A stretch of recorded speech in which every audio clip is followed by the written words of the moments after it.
live on Twitch. And let's see what's going on at YouTube. Cool. I'm just gonna go ahead and edit this. Oh, uh-oh.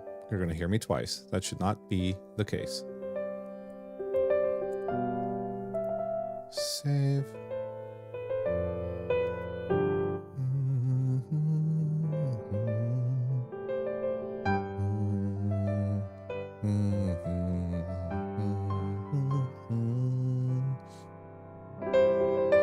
Okay, let's go back to where it's actually streaming. And oh, are you not able to wait a minute? That's YouTube Studio. Okay.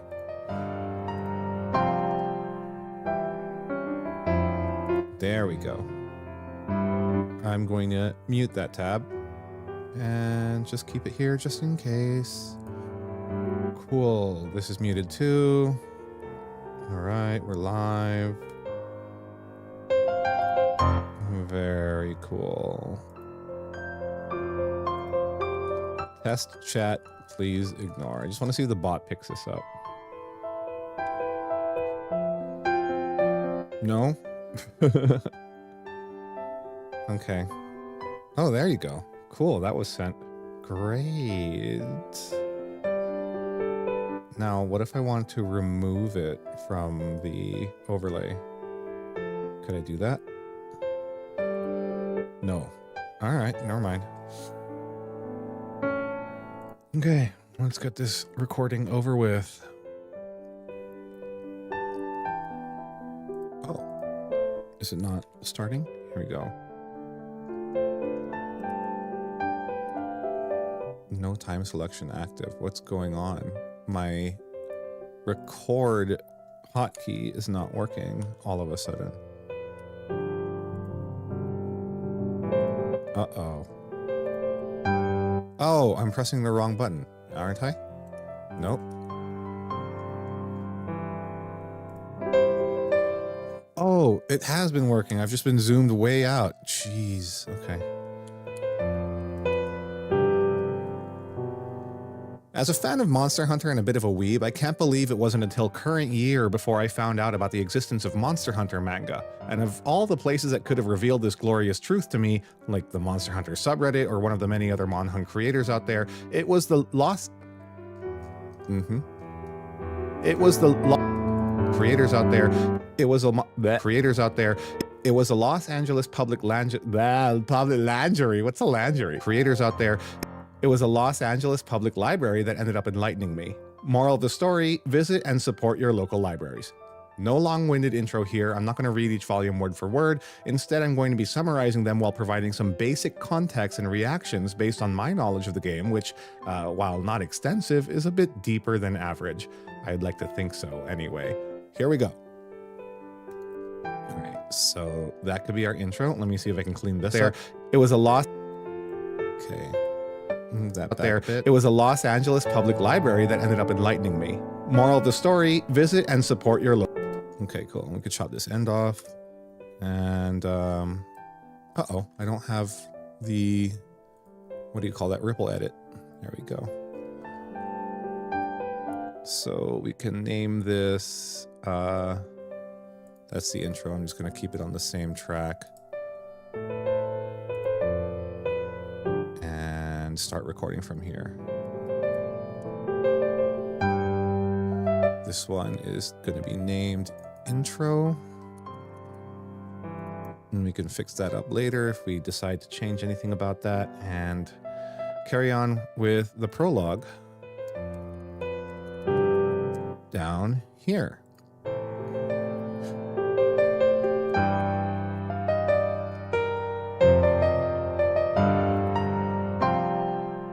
Our story begins with Raiga, wearing his Yankutku armor set, hyping up his teammates Karis and Torch, who are wearing their Iopre and Jaggi armor, respectively, in what could be their final hunt.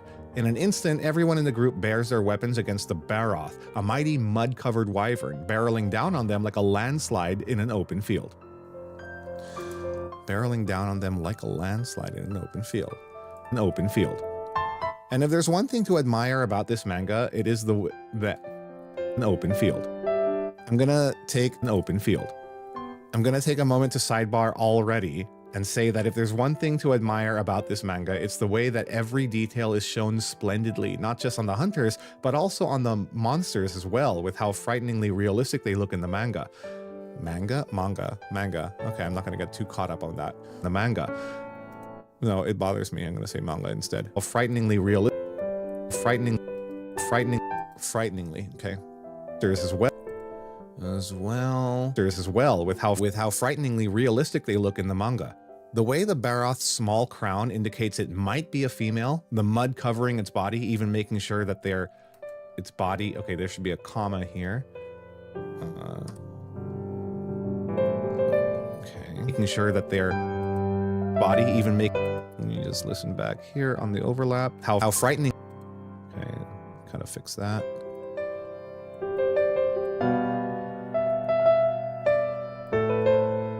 How frighteningly realistic they look. That the way the Baroth's small crown indicates might be female. The mud covering its body.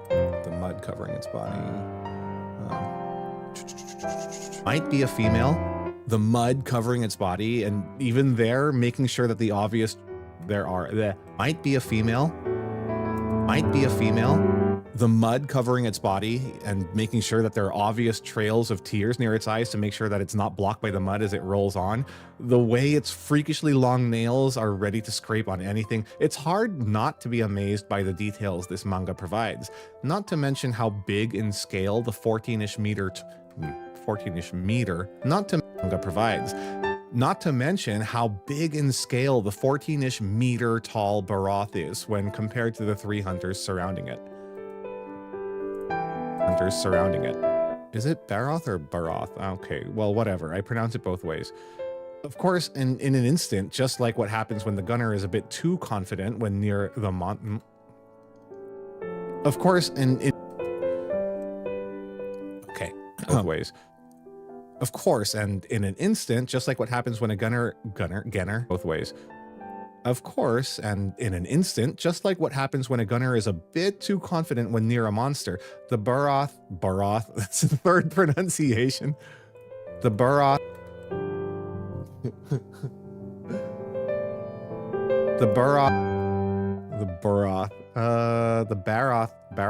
near a monster. Near a monster. The Baroth charges at the gunner with its entire head at the force.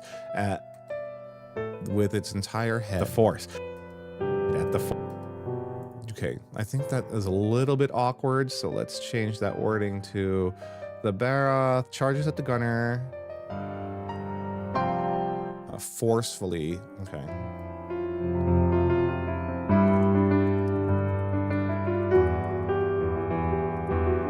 Full weight of its entire crowned head.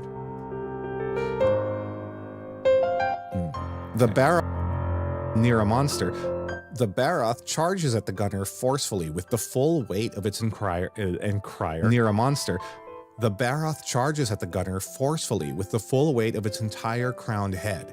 That one move alone would have already taken out half of his HP if it were in the game, and it would have knocked him out if it were in the game, and it would have knocked him out dead if it were real life. We're in the game, and it would have knocked him out permanently if it were real life. However, unlike us mere mortals, Kara's barely, and it would have knocked, however, Kara's mere mortals, Kara's barely dodges it as he grunts by the inches of its craggy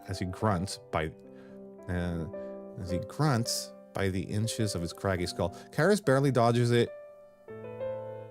with inches to spare.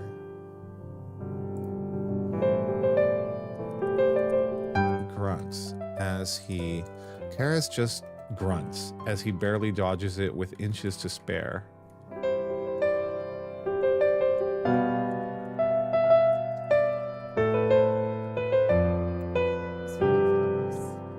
Oh, okay. You can just come in here. It's okay.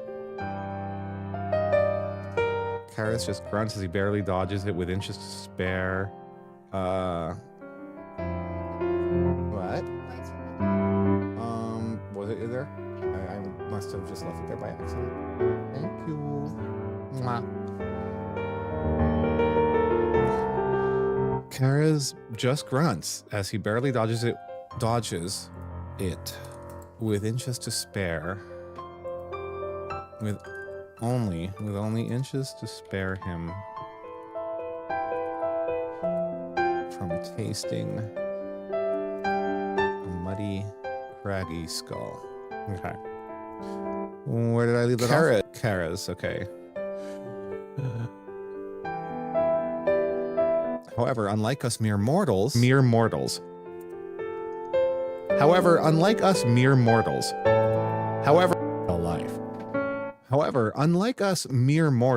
Karis just grunts as he barely dodges it with only inches to spare him from tasting a muddy, craggy skull. Taking advantage of the charge, Raiga then springs forward as he tails the charging bipedal wyvern. With Karis calling him out to wait for the right moment. Hot behind the Baroth's tracks, Raiga realizes the opening he has against the monster, as it is slow to turn around from its charge. Our main character unsheathes his greatsword quickly. Okay, you can hear that. That's my wife. As it is slow to turn around from its charge. Our main character unsheathes his greatsword quickly. Okay, I'll have to Hot behind the Baroth's tracks, Raiga realizes the opening he has against the monster. As it is slow to turn around from its charge. Our main character unsheaths his greatsword quickly, but somehow a 14-meter monster dodges sideways from his attack. Even Raiga knew it. Even Raiga was surprised it happened. Okay. And his attack. Even Raiga was surprised that it happened, and you have to admit that seeing something that huge dodge what is basically a quick unsheathing attack. Dodge what is basically dodge what is still a very quick unsheathing attack is super scary. Huge dodge. Oh, hi, love. What's up? I'm looking for Chestina. Chestina, isn't she downstairs? She's not downstairs. Okay, could you close the door, please? Thank you. There we go. Huge dodge what is still a very quick unsheathing attack is super scary. All right, next paragraph. Super scary. The Baroth capitalizes on the poor hunter's recovery frames, whacking him with its tail, with him while he admits, this is poor grammar, while he admits, with him remarking how this monster can dodge. How can you slap? The Baroth, super scary. The Baroth capitalizes on the poor hunter's recovery frames, whacking him with its tail, with him remarking about how this monster, with him remarking him with its tail, while he remarks about how this monster can dodge. Both Karis and Torch are shocked, the latter worrying about Raiga, and the former berating his teammate for not learning at all. The irritated gunner, it's too much pause, The irritated gunner tells our main character how getting nearly carted would have ended the entire hunt, while Raiga just says it is just a scratch, also pointing out how the Baroth is shockingly a tough one. Next paragraph. Oop. Oh, I lost my place. Here we go. F1. Our main character curses at how they do not have any finishing moves, being 5 years too early for Monster Hunter generations, with Karis asking Raiga about their next move. Of course, being a next move. Of course, being in a shonen manga, our fearless leader of a main character knows what the best plan is. Fight until it dies, or flight if the situation gets too muddy. Torch agrees with his plan, and Karez, being the Sasuke of the group, shouts at them about how bad it is as the two hunters close a distance. Shouts at them about Sasuke of the group, shouts at them about how bad it is as the two hunters close the distance. And when Karez notices the Barath shaking its head when the two swordsmen are near it, the two are now muddy balls. The two are now muddy balls. Actually, did that really happen? Yes, I think it did. Let me check Flash Hunter real quick. Dice Chuck, what's this project, my friend? What are you doing, my friend? Hi, Dice Chuck.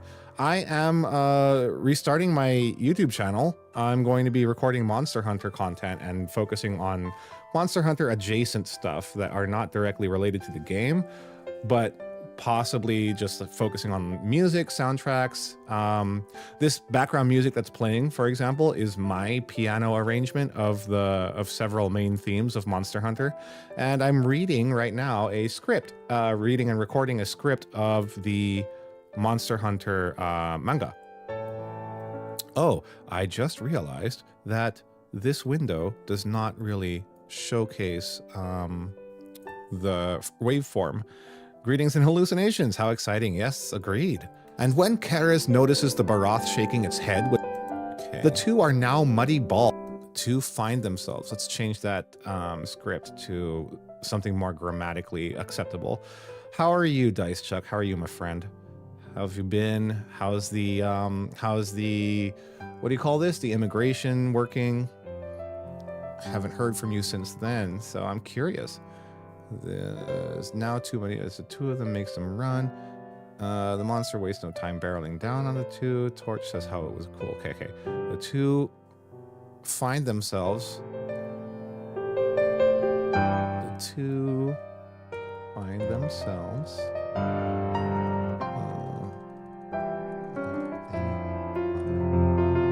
Now, muddy balls.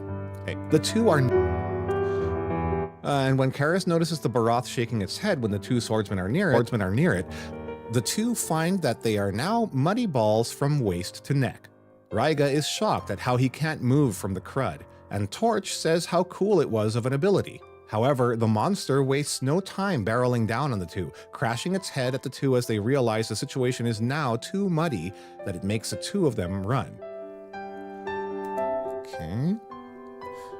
Oh, yes, we've written a script from an existing manga. The script is a summary of the manga. You can't read manga like word for word and display that on YouTube. That's basically plagiarism. So we are giving our summary and like adding a little bit of context from the game, from the lore, from our knowledge in our summary. So it's a little bit of like a commentary reading, which is pretty cool. At least I think it is. Dice is saying we're waiting a decision on permanent residency. How exciting. Wow. Yeah, you're basically at near the last step. Just a few more, what do you call this? Administrative procedures to go through, I'm sure. Trish and I just went through the same thing. She has her green card now, and we've applied for a passport. We're going to get that in a few weeks. So just a little bit ahead of you, my friend. But we'll be in the same boat very shortly. Run. Okay. Crud, and Torch says how cool. Run. Karez harumphs at the sight, coolly preparing his tank mage, and expertly shoots the crud out of them. Amazed by his skill and worried that they might have been turned into discount Toji, the three of them retreated back into their camp. And now for anyone who has played the games, they'd soon realize that the entire hunt took place in the sandy plains. Back to the camp, which shows how one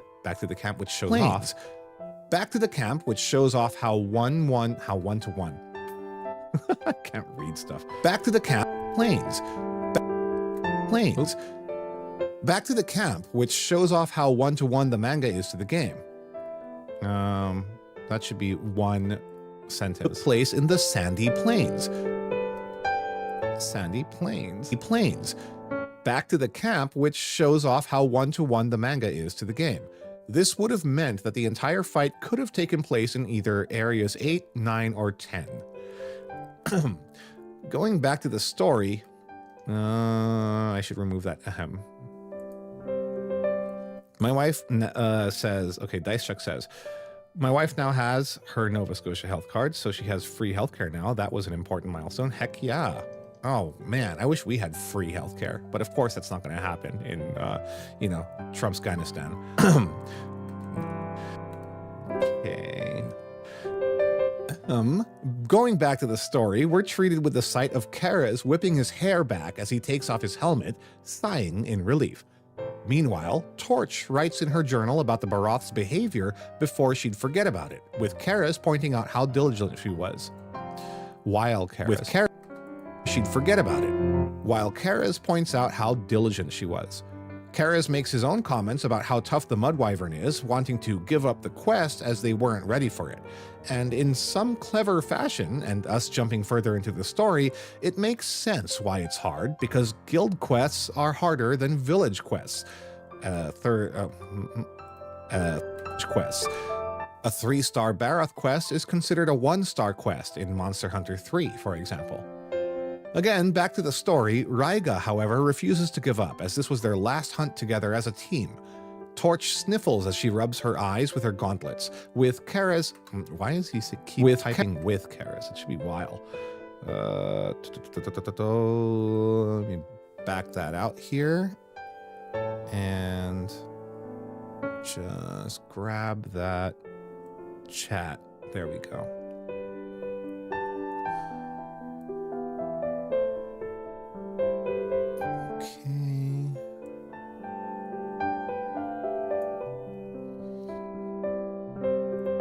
With it should be while Karas.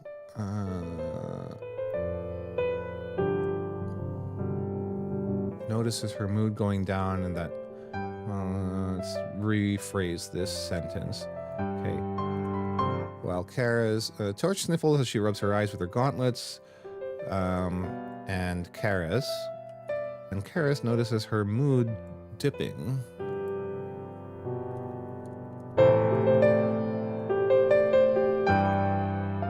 She was crying,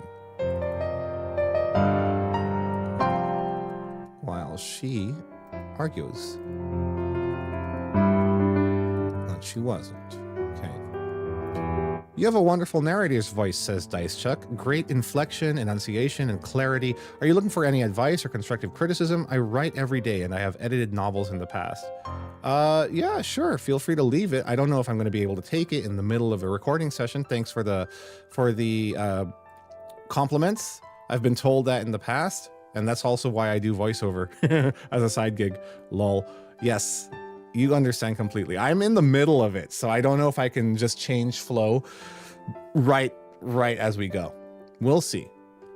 But feel free to lay it on me. I trust you. Okay, Torch writes in her journal. Where's the script? Here we go.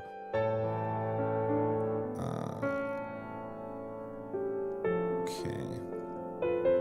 And I left off, Torch sniffles her as she rubs her eyes. Does that? Gauntlets. Okay, yeah. Rubs her eyes with her gauntlets. And Karas notices her mood dipping and that she was crying, while she argues that she wasn't. Even then, he wonders why she's like that, even when she's the eldest out of the group.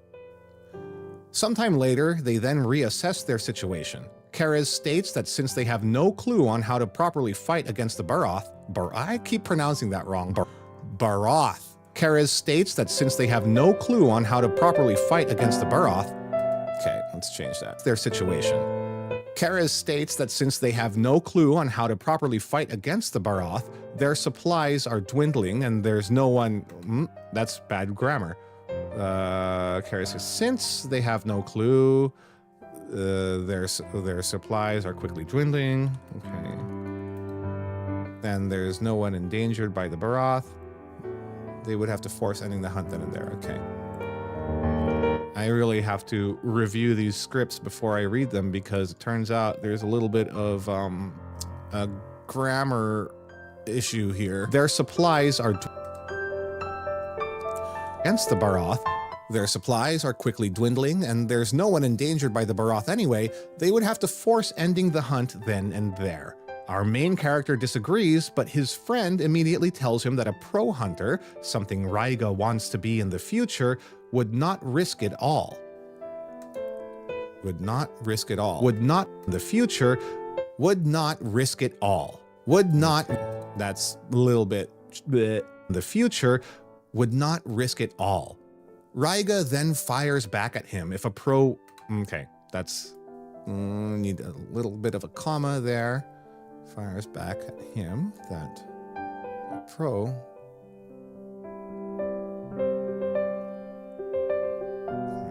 fires back asking,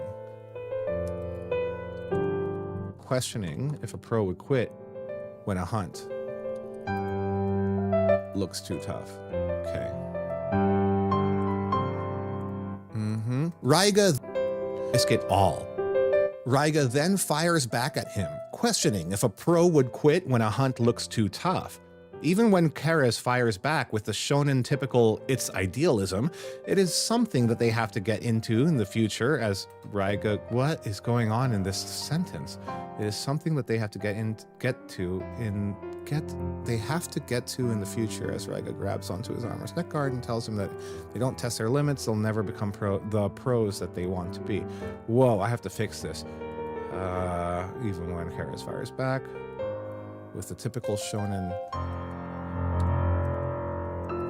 Let's rearrange that. It is something, it is inflection there.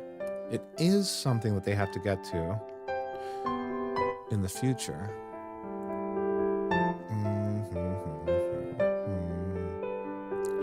They have to address.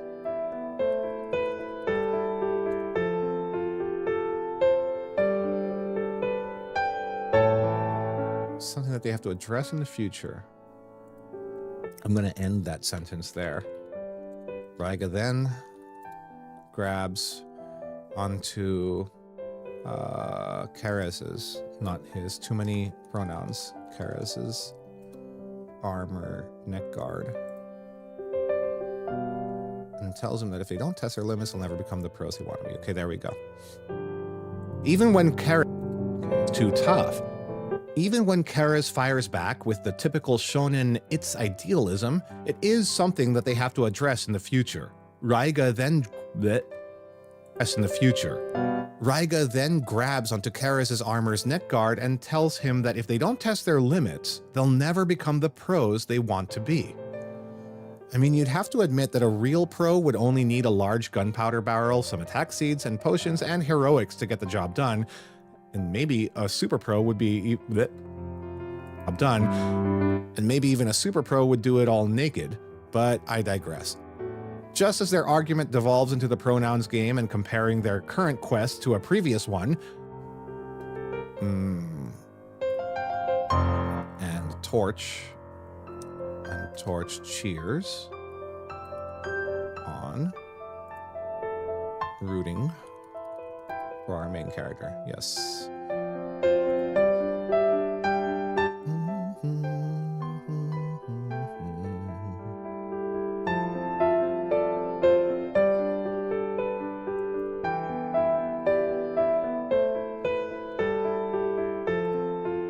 To get the job done, and maybe even a super pro.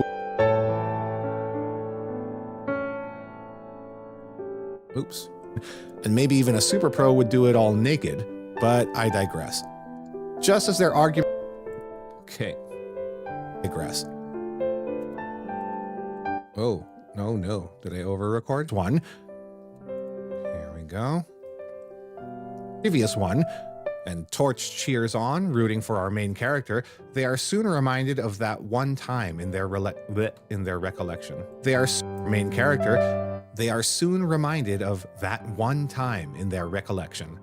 The one time when a silhouette of a Wraithian reminded them of despair. I want to read that a little bit more dramatic. The one time when a recollection. The one time when a silhouette of a Wraithian reminded them of despair. They soon agree that it wasn't like that time back then, and go back to formulating a strategy to take down the Barath, with Karaz even wondering if it's better than hold triangle, square, than roll around for an opening. I should translate this to Xbox controls because probably more people would relate to that, but that's okay. Open for an opening. The hunting group makes their way back to the sandy plains, finding the Barath again, still pissed as ever, as they take their positions and they explain their plan. The gunner at the back and the swordsman at the front. It's not much of a plan. I kind of want to comment that. Sorry. At the front. I mean, if it took them this long to come up with that basic of a plan, it's kind of easy to see how they're not yet pros. But I mean, okay, that's kind of mean. Pros. The two would take the Barath's attention, while Karaz's tank mage fires piercing shells at it, but he rebuts that he might hit the two of them. Raiga grins back alongside a meekly smiling Torch, shocking Karaz with his determination as he also locks in, with Raiga already charging head-on to the Barath. On the gunner's side, Karaz points out how he's really acting like a bullfango with his tactics, but admitting that his half-baked plan works since the Barath is big and doesn't fly at all, as he fires all of his rounds at the Muddy Wyvern. For those of you who've only been playing the recent Monster Hunter games, bullfangos are large versions of the... what are they called again? Bulldromes are the large versions of bullfangos. Dang it, I should have just kept my mouth shut. For those... where am I? On the gunner's side? Yes, Muddy Wyvern. However, again forgetting that aggro mechanics from MMORPGs exist in Monster Hunter, the Barath hip checks Karaz instead, taking him off guard while he is monologuing on his own in an actual blitz. Not a good plan, Raiga. Will blitz. Raiga is then reminded that this is not a game for real, and they soon find themselves doubting if they can finish the hunt. But at that moment, they also understand that they too can fight as hard as the Barath in this life or death situation, pelting it off with shots and slashing at it until our main protagonist gets a charged slash. That's a lot of words before a breath. Pelting it off pelting it with shots and slashing at it until our main protagonist gets a charged slash at its head, finishing the fight. As the dust settles, Raiga and Karaz butt their arms together in victory, with Torch wanting one as well for the team. Wait, didn't they just high five? Let me double check that. Writer, are we reading the same manga? Alright, I trust you, Karaz. Where's the high five? Oh, a clink. Yes, okay. Clinking their gauntlets. Okay, let's change that to clinking their gauntlets. As the dust settles, Raiga and Karaz clink their gauntlets together. Together in victory. Leaving Torch wanting one as well.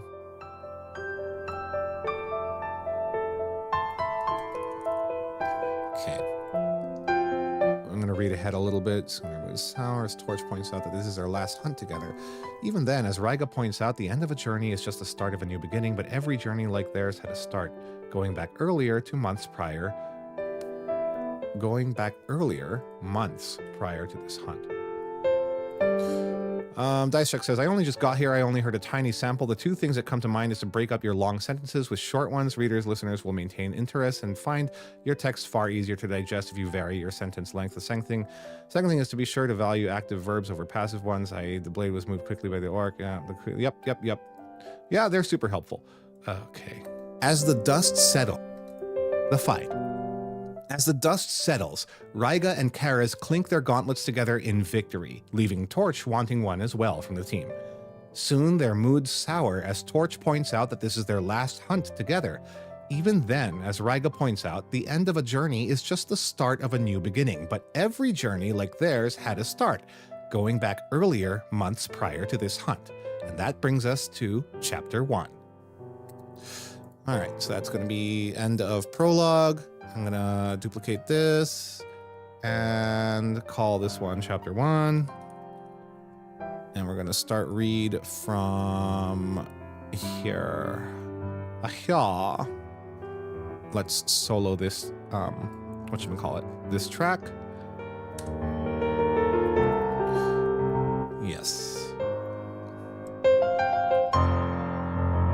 We get our focus back to a hunt Raiga participated in before his journey into the bigger world of Monster Hunter, a world where humans coexist with monsters, as hunters take on and slay these monsters for fame, fortune, and maybe a few monster carves, or to be the birth of a, to be the birth, or to be, or to give birth, or to be reborn as a legend. Okay, let's just change it to, or to be reborn.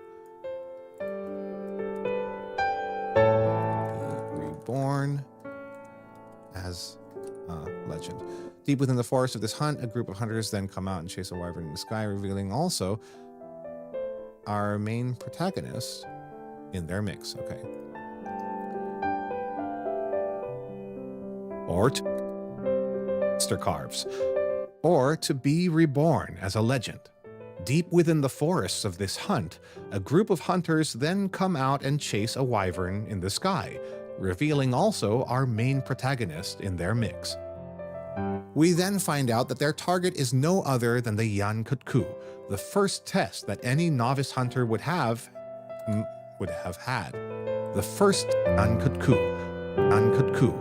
The first test that any novice hunter would have had in the heydays of Monster... Bleh, I read that super wrong. Yan Kutku. The first test that any novice hunter would have had in the heydays of Monster Hunter, before swimming was introduced as a mechanic, seemingly unaware that the group is hiding in the bushes. Sadly, you can't imitate that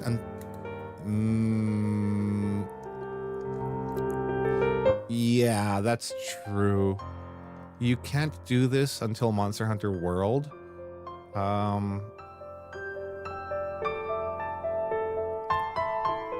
Okay. Sadly, being in the bushes. Side note again, this mechanic is actually something that you can't do until Monster Hunter World, which was the first game to introduce that. A full, I want to say, 3 years after this manga was released. Okay. Dicechuck says, beautiful music. The piano really is an astonishingly versatile and special instrument. I fully agree. That's why it's my piano. It's my instrument of choice. Although that's not much coming from me because it's the only instrument that I can play. So de facto, it is the instrument of choice by virtue of it being the only one I know how to use. I would really have loved to learn how to play the violin, though. I want to. Maybe one day, if I'm super rich and don't need a job, I'll just spend all my time learning how to play the violin. Let's remove that little bit of unnecessary mouth noise. 3 years after this manga. Wait, when was the manga released? Monster Hunter 4 Ultimate Flash Hunter was released in 2014. Whoa, Monster Hunter World was released in 2018, I think. Let's see, World release date. Yep, January 26, 2018. Okay. So 4 years. 3 years after this manga was released. Editor's note, I just checked. It's actually 4 years. Not that far off, but still. So this music, Dicechuck, is a mashup of 3 songs from Monster Hunter. It's Proof of a Hero, which is like the main theme of all Monster Hunters. Stars at Our Backs, which is the main theme of Monster Hunter World, and Pokey Village. This part right now is Pokey Village.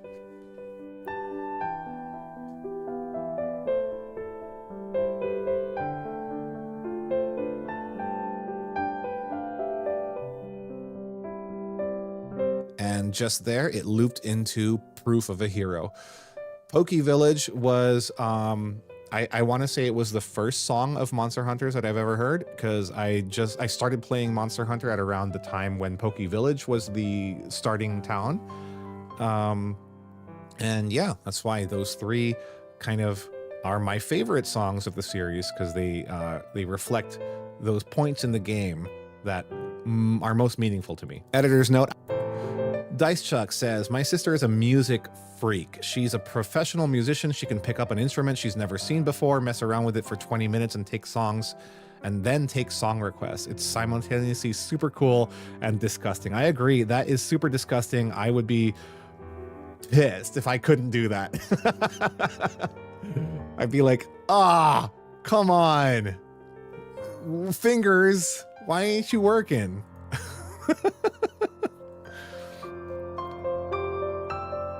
I wonder why the messages are like auto hiding after 30 seconds. I don't want them to hide. I don't want the messages to hide, but they are. That's a little annoying. Let me try resetting the browser source for the what do you call it? Oh, we don't want Twitch only. No, we want YouTube and Twitch. Let me change that.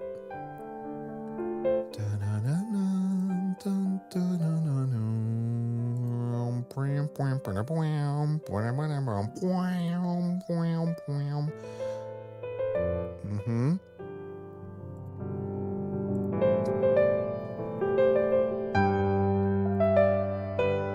Is Monster Hunter a title that you're interested in at all, Dice Chuck? I feel like it might be a very fun distraction for you.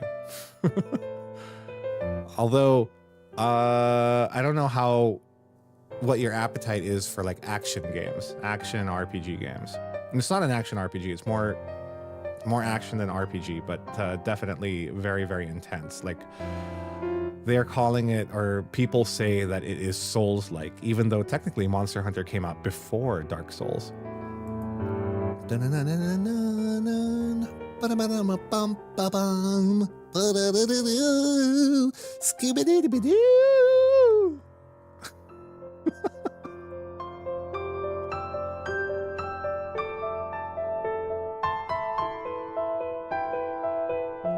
Oh, whoops. I copied the wrong embed. Oh, that's why. That's probably why it's borked. Okay, let me fix this.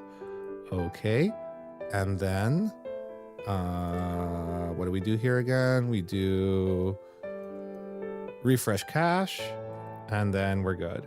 Oop. What happened there? That's not what it's supposed to look like. Oh, yeah, okay, I have it like freaking opacity-ed. Okay, let's move this here then. I'm gonna move this to the side. I'm gonna move this to the side. There you go. And then I guess we could just stretch this out then. Cool.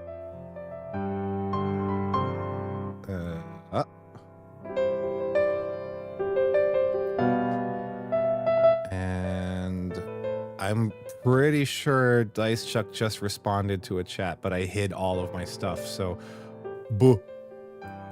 Look at me just flailing around here. Close that. I close the dockable window. Yeah, I meant to do that. Nope, actually I didn't mean to do that. That was my chat. Here we go.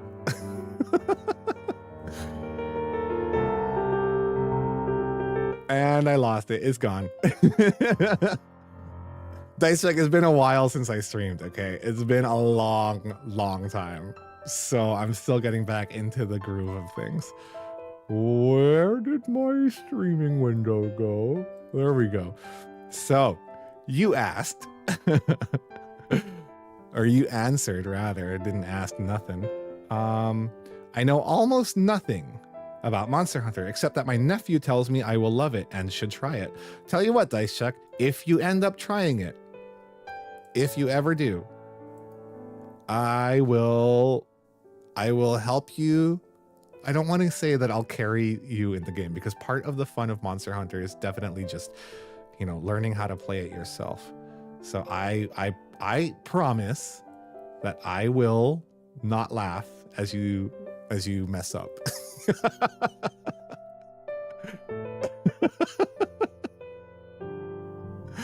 Yes, I think that's the best I can do. I promise I will not laugh as you mess up and come complain to me about how hard the game is.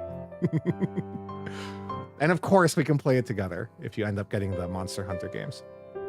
There are old ones, there are new ones. You can play whichever one you feel like you want to get started in. The newest one, and the reason why I'm restarting my channel and focusing on Monster Hunter, is not just because I love the franchise, but also because there's a new game coming out in like 2 weeks, less than 2 weeks. February 28, Monster Hunter Wilds is coming out. And it's wild. It is also wildly hard to run. So if you don't have a next-gen console, or like a PS5 or Xbox Series X, or if your computer isn't, like I want to say at least within the last 2 generations of both CPU and graphics cards, probably sit that one out. Because it's tough. Very tough to run. Where did I leave off? Editor's note, okay, that was an unscripted part. Sadly, you can't imitate that into the layers. Nice to see it. Nice to see it feel like the monsters are treated seriously instead of just, it's okay, in the manga. But it's nice to see in the see that the manga treats the monsters seriously. Okay. Nice to see characters in the manga treat the monsters like the serious threats they are, instead of just being fleshy punching bags. Okay.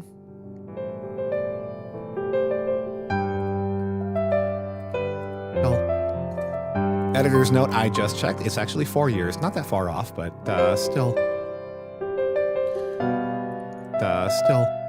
Back to the manga, it's nice to see that the characters here treat the monsters like the serious threats they are, instead of just being fleshy punching bags like the way we treat them in the games. We are then introduced, okay, let me just cut that there and start here in the games. We are then introduced to their group, popping their heads out in the bushes. Their nameless leader wears the hunter's armor with an iron lance.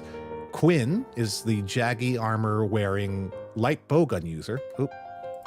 It's a light bowgun user. Let's switch that around. Quinn and Lance. Quinn is the light bowgun user wearing jaggy armor, and Fang is... Fang? Is that his name? And Faggy armor. And Fang is donning the... What's that called? Oh, bone armor. And Fang is donning the bone armor and wielding a hunting horn. Segue, the fact that the Segue, the fact that the armors are shown as faithful. Well, I messed up. Horn. Segue, the fact that the armors shown are as faithful and recognizable to a Monster Hunter fan makes it such a treat to read, making it desirable to let's make that sound a little bit more natural. This sounds more like it was meant to be read in your head than read aloud. Makes it such a treat to read. So desirable to reread everything. I just want to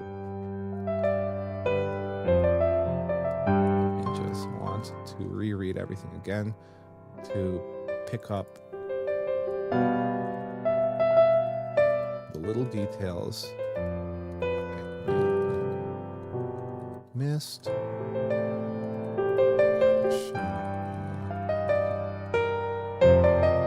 to read. Such a treat. Oh, I cut the wrong read. Making treat to read. I just want to reread it everything. Treat to read. I just want to reread everything again to pick up the little details that I may have missed, and I'm sure there are plenty. Going back to the hunt, our nameless leader asks Quinn to disable the Kutku with a paralyzed shot, and Fang assists her. But just as we expected,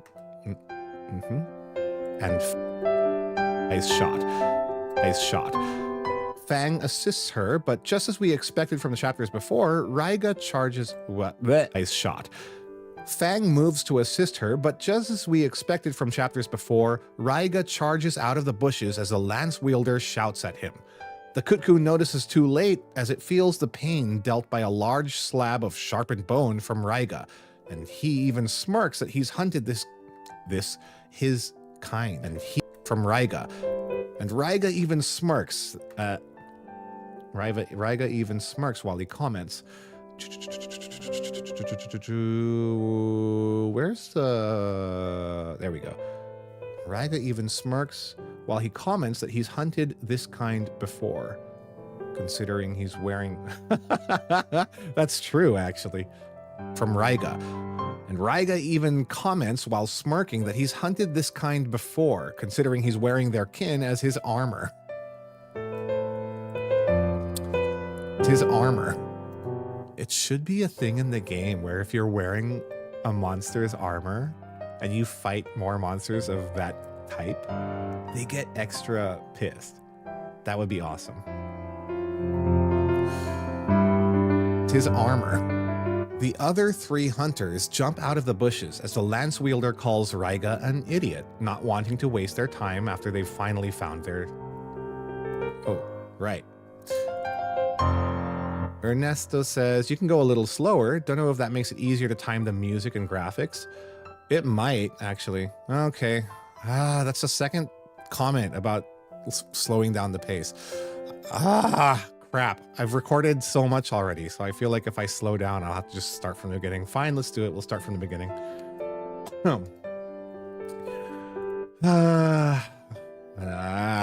It's my own fault. Okay. We'll mute this. Start from the beginning. This is me. Here, let me play it back for you. Our story begins with Raiga, wearing his Yankutku armor set, hyping up his teammates Karis and Torch, who are wearing their Iopre and Jaggi armor, respectively, in what could be their final hunt. In an instant, everyone in the group bears their weapons against the Baroth, a mighty mud-covered wyvern, barreling down on them like a landslide in an open field. I'm going to take a moment to sidebar already and say that if there's one thing to admire about this manga, it's the way that every detail is shown splendidly, not just on the hunters, but also on the monsters as well, with how frighteningly realistic they look in the manga.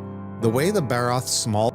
I said manga, I pronounced manga like 2 different ways in that one sentence, so yeah, maybe I'll just restart and just redo everything. Fuck me.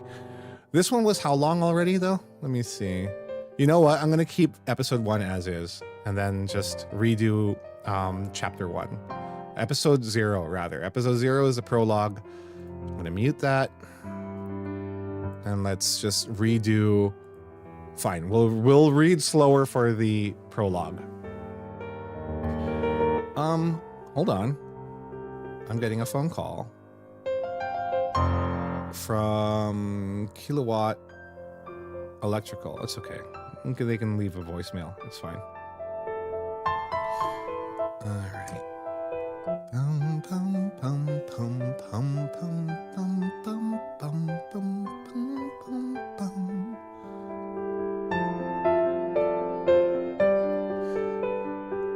Ernesto saying you can go 10 to 15% slower. What's penguin? Penguin? Penguin? Penguin? Penguin. All right, delete all this stuff. Bye, Felicia, and start over from prologue. Oh, no, not prologue. We're going to start over from chapter 1.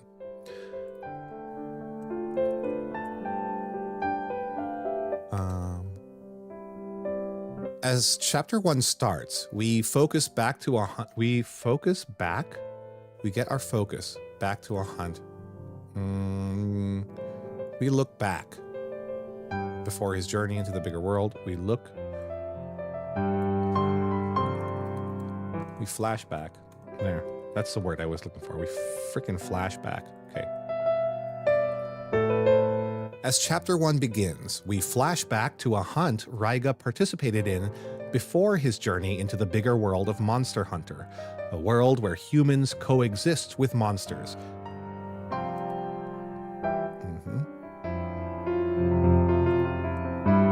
Monsters. As hunters take on and slay these monsters for fame, fortune, and maybe a few monster carves, some are reborn as legend.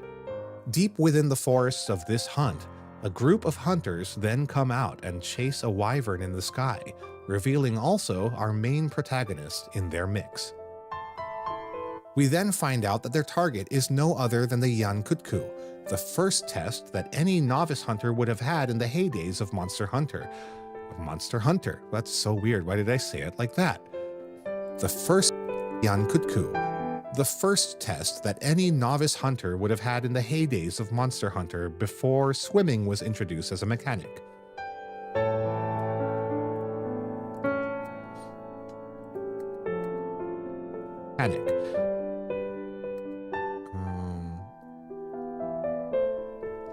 I think we can, this is probably too niche of a piece of trivia. Which sidebar? All right, I have to fix this sentence. Hold on. I think you said no other instead of none other, unless I misheard it. When did I say that? No other. Where deep within, come out and chase a wyvern in the sky. Oh, yeah, that's right. I read it as no other, and it just, because it's scripted, I didn't question it. None other than the Yankutku, the first test that any novice. Okay, I'm going to say that this is a sidebar, which sidebar is the first test that any novice hunter would have had in the heydays of Monster Hunter before swimming was introduced as a mechanic. The Kutku is seemingly unaware that the group is hiding in the bushes. And then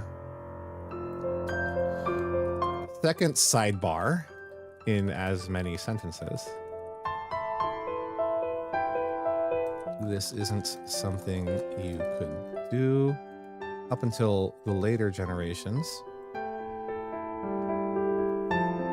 Up until Monster Hunter World, actually. Ernesto says, all right, I gotta work. I'll finish early and place the Trello boards up. Have a good day, buddy. Thank you, Ernesto. I love you. Okay, but it is a nice touch to see. Okay. Up until Monster Hunter World, a full 4 years after this manga was published.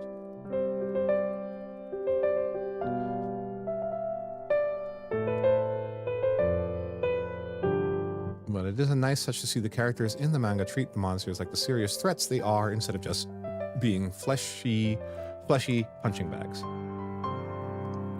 Okay, I gotta have a chat with the scriptwriter because there's too many mistakes. It's slowing down the script read. We then find out that their target is no other than the Okay. Let me go back here. Mix. We then find out that their target is none other than the Yankutku, which, sidebar, is the first test that any novice hunter would have had in the heydays of Monster Hunter before swimming was introduced as a mechanic. The Kutku is seemingly unaware that the group is hiding in the bushes. Second sidebar, in as many sentences, this isn't something you could do up until Monster Hunter World, a full 4 years after this manga was published. But it is a nice touch to see the characters in the manga treat the monsters like the serious threats that they are, instead of just being fleshy punching bags, which is the way most players treat them. Okay.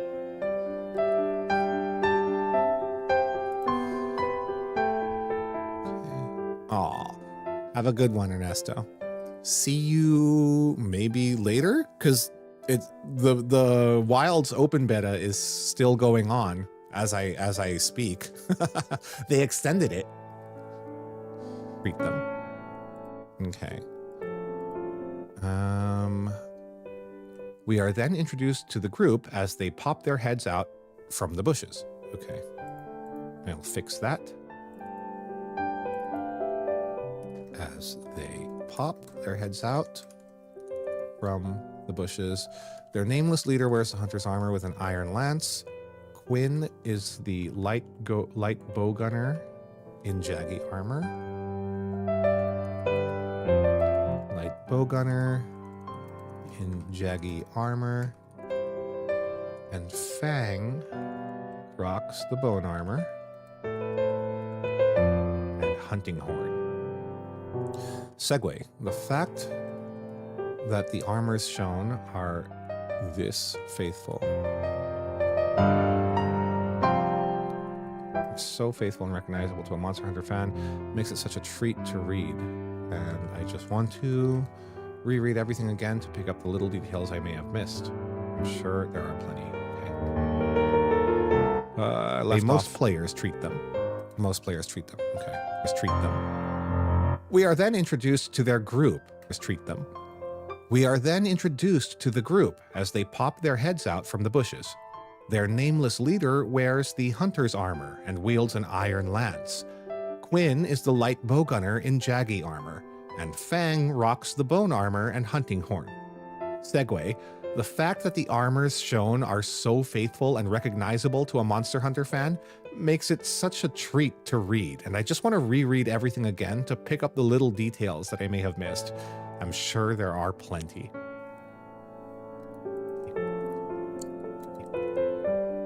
Going back to the hunt, our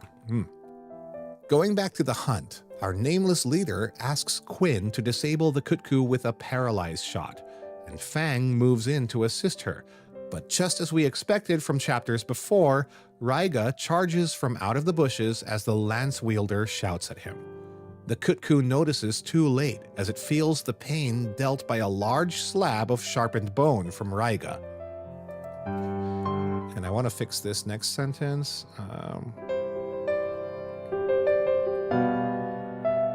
Which is true, as he is wearing their kin as his armor.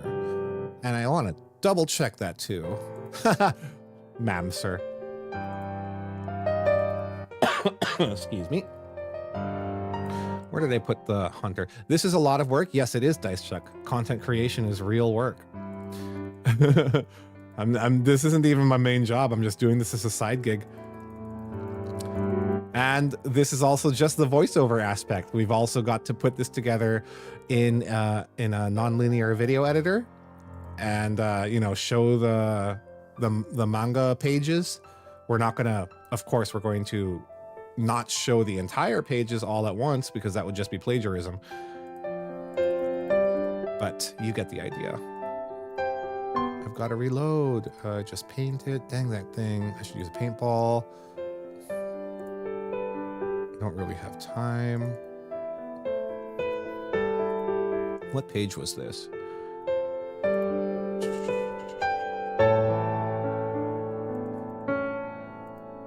There it is. Quinn, a paralyzing shell. I'll throw a flash bomb. Okay, Raiga, you... That idiot. I've hunted your type before. Okay, yeah. So he doesn't actually just point out in the manga that he's wearing their armor. It's just something that you have to pick up on. So this is definitely something that we can comment on in the summary.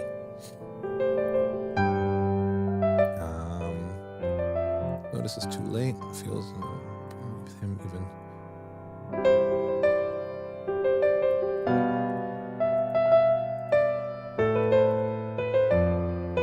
I've hunted your type before, he says. Your nameless leader, so far plenty. Hunted.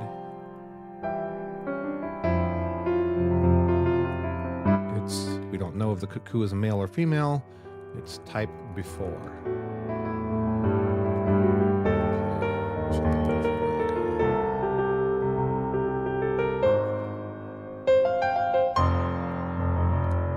He smirks.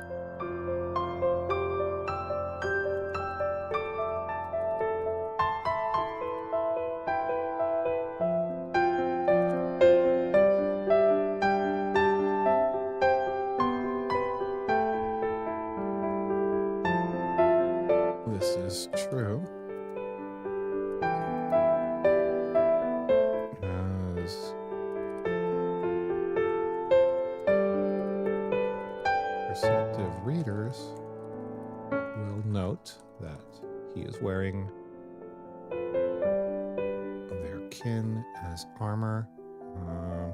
Wait, so what was he wearing at the beginning? Was he not wearing Kutku armor since the very start? Oh yeah, okay, so that was pointed out. He learned in the prologue that he is wearing their kin as his armor. Okay, pain dealt by a large... Large, there we go.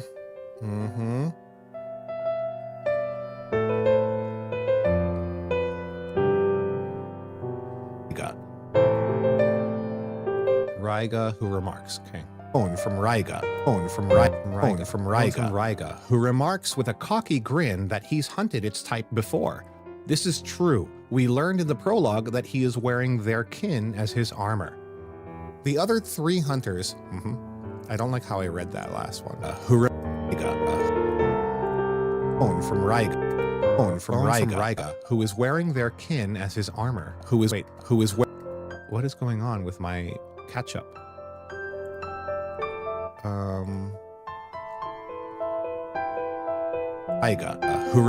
It's not. So what's supposed to be happening here is it's supposed to pick up from what I hear. I guess there's a delay in my system audio, which is a bit unfortunate. That will make punch and roll editing a little bit difficult. Maybe what's happening is there's too much recording going on. Oh well.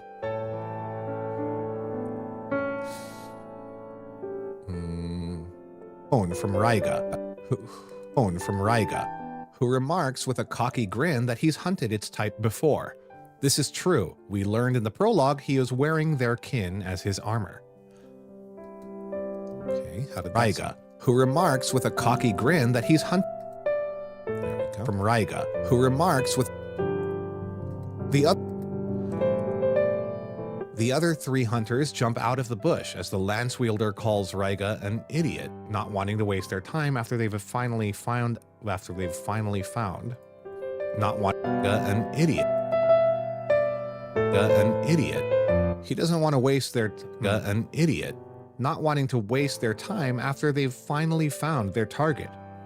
Another neat thing is that instead of some timer to indicate the length of a quest, we get a better explanation in the form of actually just looking at the sky, as the group only has until sundown to hunt the thing, as stated by the guild.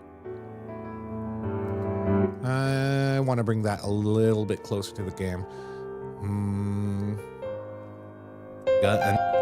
Not wanting to waste their time after they've finally found their target.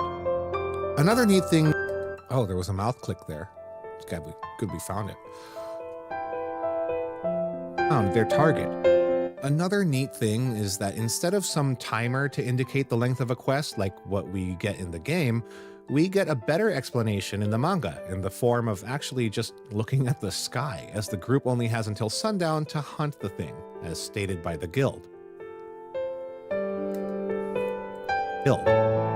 After hearing this, Raiga just smiles and is confident in finishing it quickly, even if the Lancer did point out that he was shocked at how little time they have left. Sadly, monsters in Monster Hunter don't respect yapping, as the Kutku charges at the Lancer. Lancer? Oh my gosh. Lancer. Sadly, monsters... As the Kutku charges at the Lancer... As the Kutku charges at the Lancer...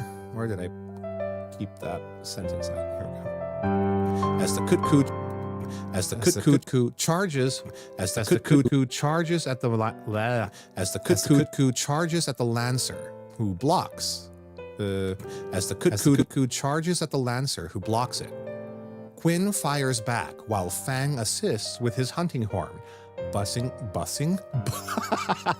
What is going on? Okay, cut that. Oop. Kutku charges at the Lancer, who blocks it. Quinn fires back while Fang assists with his hunting horn. Buffing up the team. Hunting horn. buffing up the team as they mercilessly gang up on the poor wyvern, which damages its ears.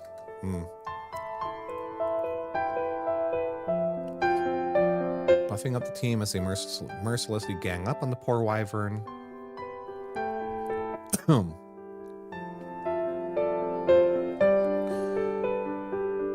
Ears are damaged and Raiga pulls off.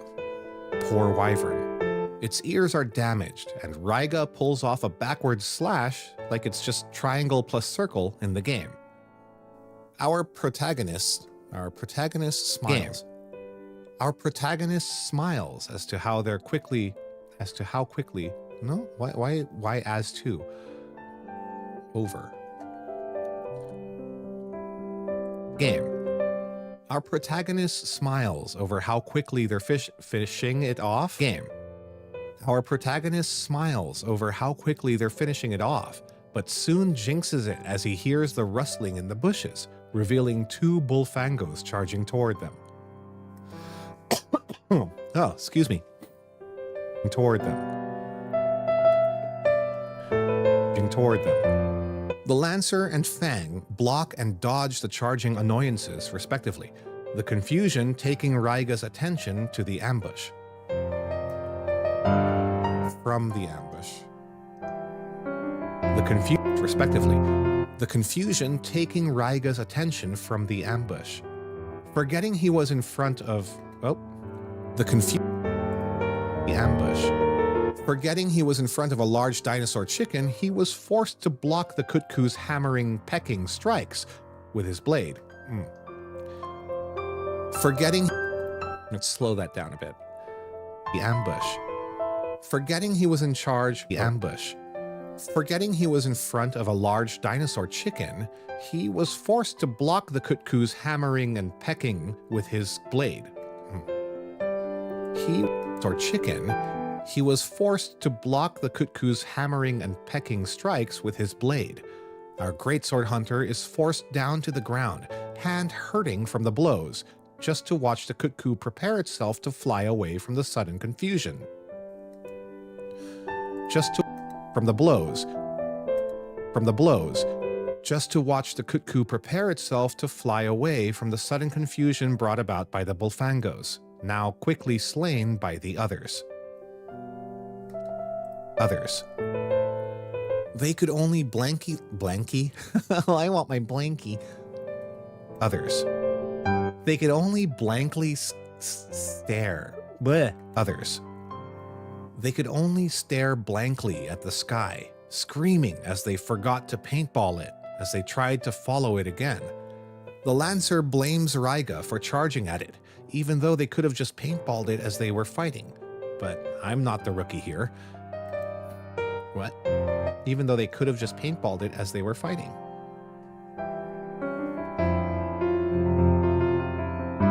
Oh, I see what the author was saying. The Lancer blames Raiga for charging at it, even though they could have just paintballed it as they were fighting, but I'm not the rookie here. Having no time, they're forced to split up, despite it being risky, with the Lancer telling them to paintball the Kutku immediately after spotting it, and thus rushing towards the smell.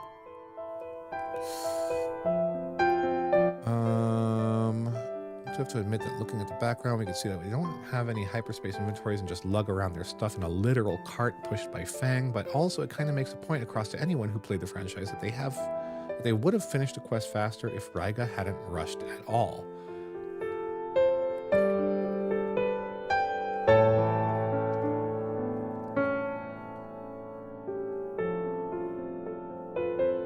Wait, how will it smell, the paintball? Let me just check.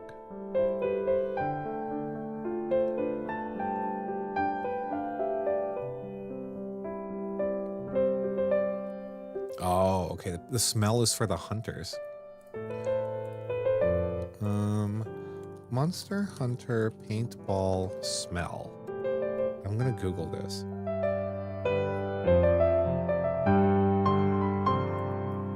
I assume this has been discussed before, but can someone explain paintball logic in earlier gens? Like, I mark a monster with a paint mark and now I can track its every move.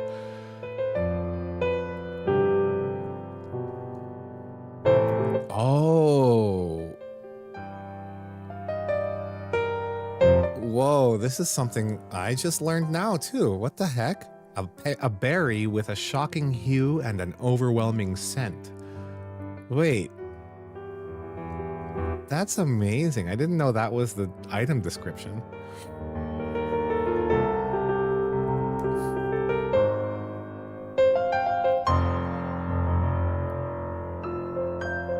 Okay, cool. Let me add that to the script. Smell.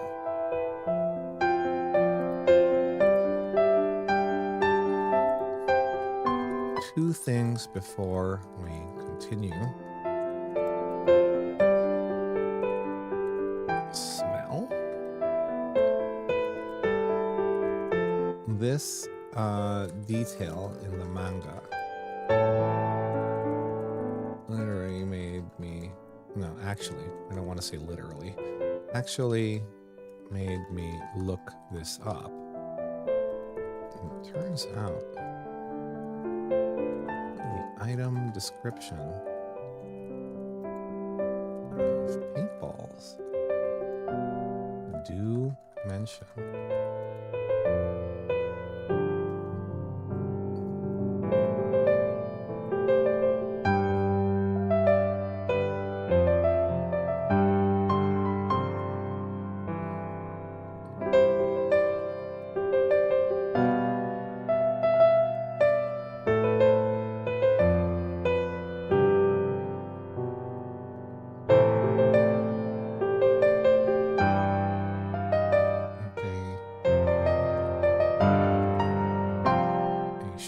hue and an overwhelming scent.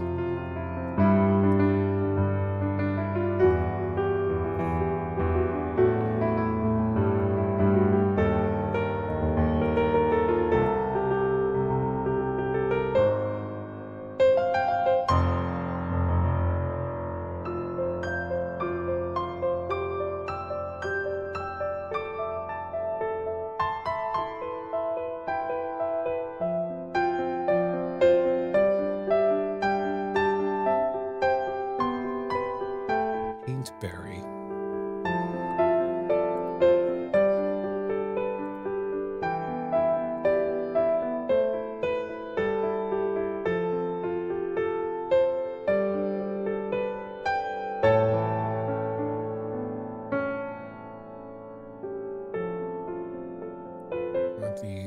It turns out the item description of paintballs that while, okay, that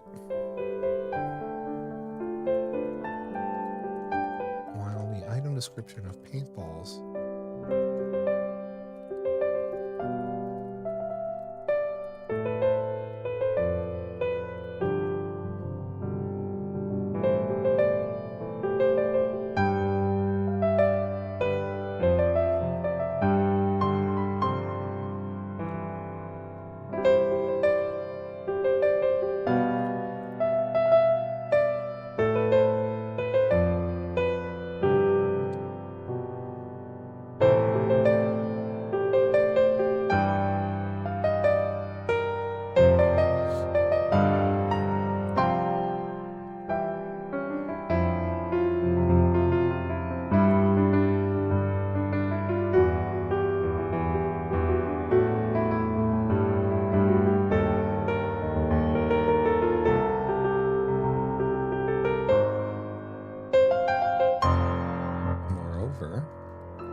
one of the crafting materials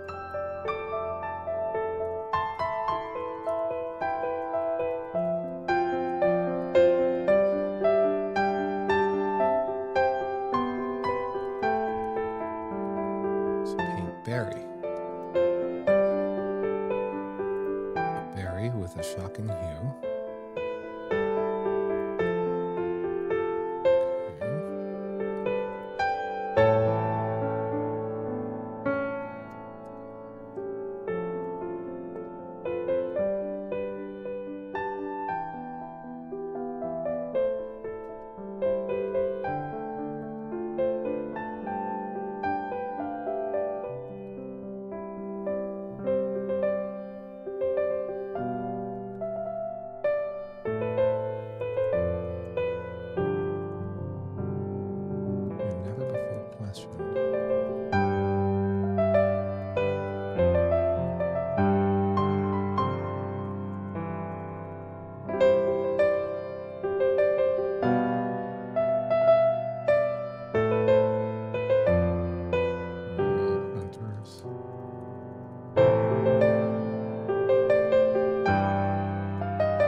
rushing towards the smell.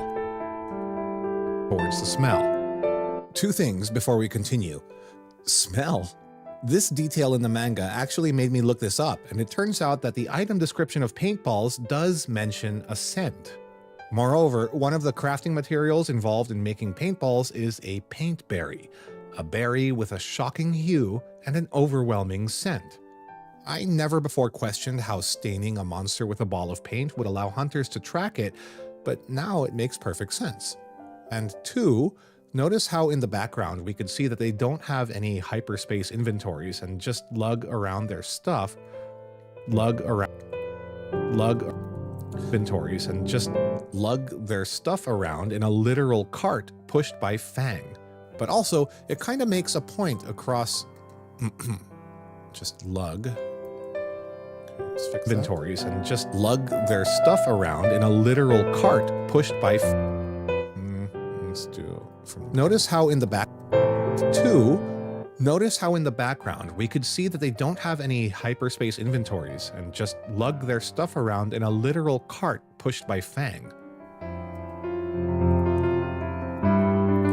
But also, it makes pushed by Fang. Also, it kind of makes a point across to anyone who played the franchise that they would have finished the quest faster if Raiga hadn't rushed at all, considering the large gunpowder barrel in the cart was part of their original plan. You gotta love these kinds of stories that just show and tell you what could have been the case. Original plan. You gotta love these kinds of stories that just show and tell you what could have been the case.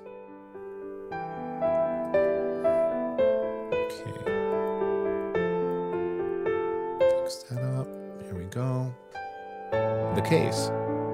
As he splits up like the rest, we are then treated to him introducing himself as someone who comes from a small village far from Dundorma. Village far from Dundorma. Oh, okay, I pronounced that correctly. From Dundorma, the focal town in Monster Hunter 2. While Dundorma has a lot of hunters, their village only has a few local hunters to protect them. We then find out his goal of being a full-fledged hunter, realizing that the village hunter is slowly fading to the test of time. Realizing that the village hunter is slowly fading with the sands of time. Realizing that their village hunter is slowly fading with realizing that their village hunter is slowly fading to the sands of time. What's going on with my tongue?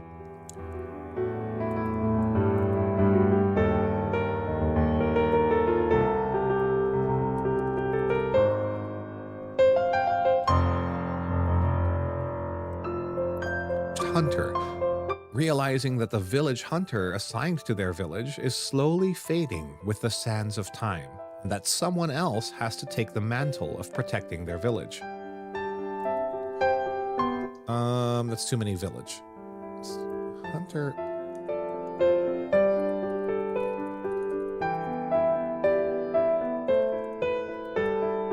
Village.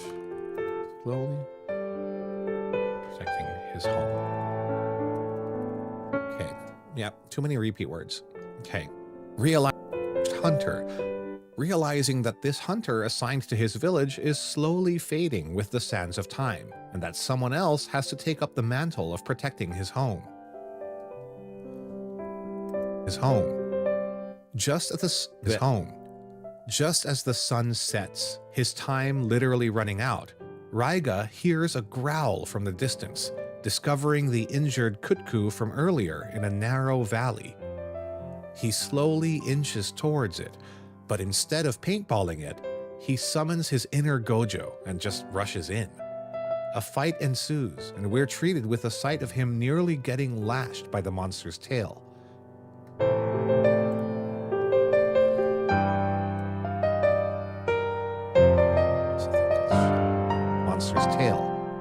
He dodges it just as the thing gets shot from the distance. Raiga looks back to see Quinn shooting at it, and both the Lancer and Fang charging in. What? Charging in. Charge. And both the Lancer shooting at it. And both the Lancer and Fang charge in, with the Lancer dealing a really painful blow to its neck. Youch. Even when the Lancer reprimands him for not paintballing it, all of them are confident now that it's close to death, with its ears folded back. However, the damn lizard prepares to fly out again, cursing that they won't be able to find it in time this time. Oh.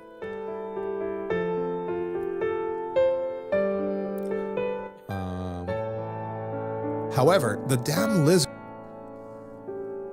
back. Is it a lizard? It's a bird wyvern, right? Back.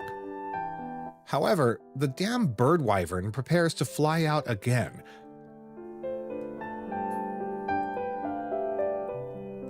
Again. Cursing that they won't be able to find it in time this time. Again. As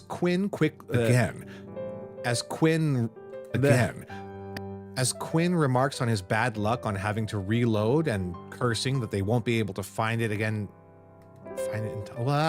This is a really weird sentence. Quinn.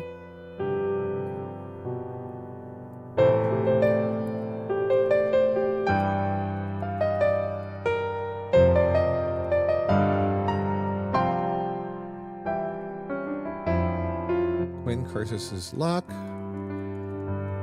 as he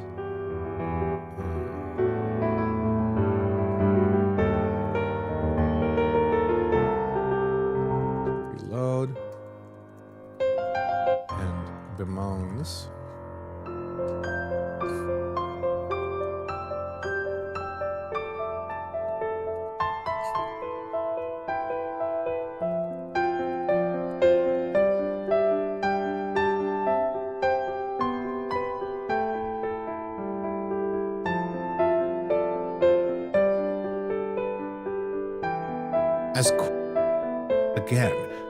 Quinn curses his luck as he finds himself having to reload and bemoans the possibility of not being able to find it again if it flees this time.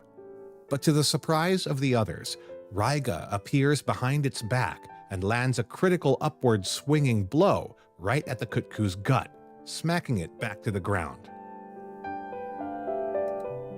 The ground. The entire squad is surprised at how he managed to get behind the Kutku, but Raiga notices the monster limping away from them as he pants.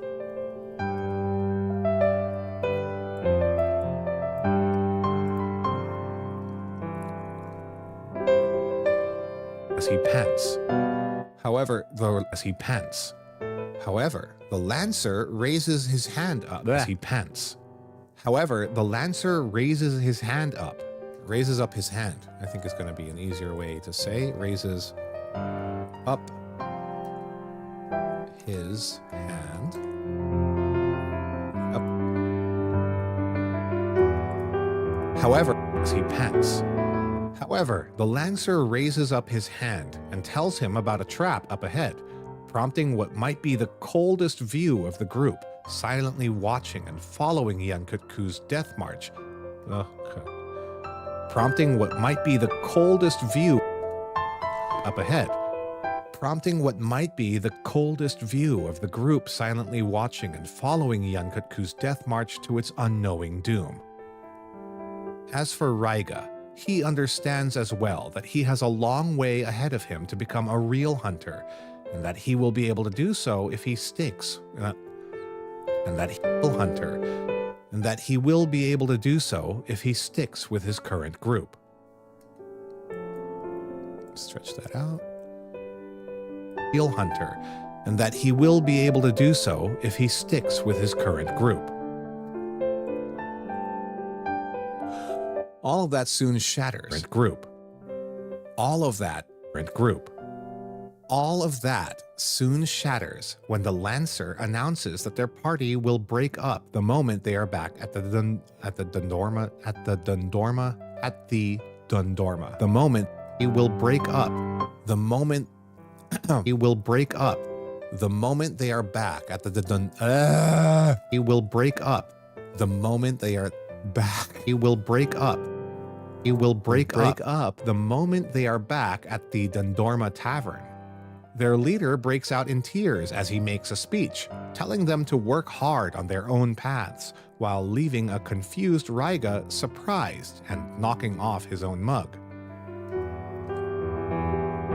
Up the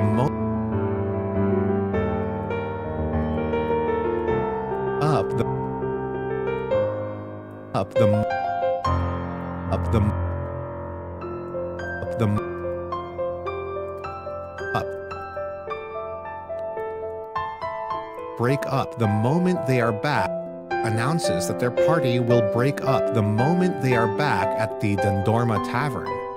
Their leader breaks out in tears as he makes and knocking off his own mug.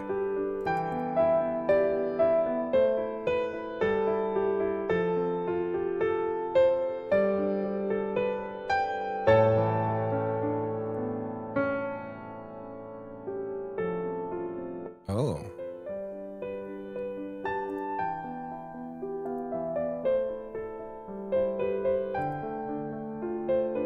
Oh, it's Mark. Hi, Mark Lobster. Hey, your room noise kind of confused me for a second there. No worries. Now that I know you're here, it's all good.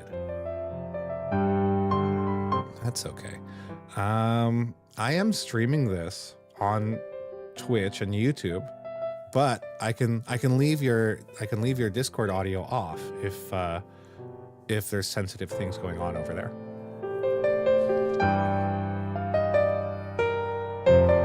No, that's cool. Dice Chuck's around, so he might appreciate hearing your voice. Let me add you in here. Audio input capture. Oh, not audio input, should be output capture. Add output capture, Discord.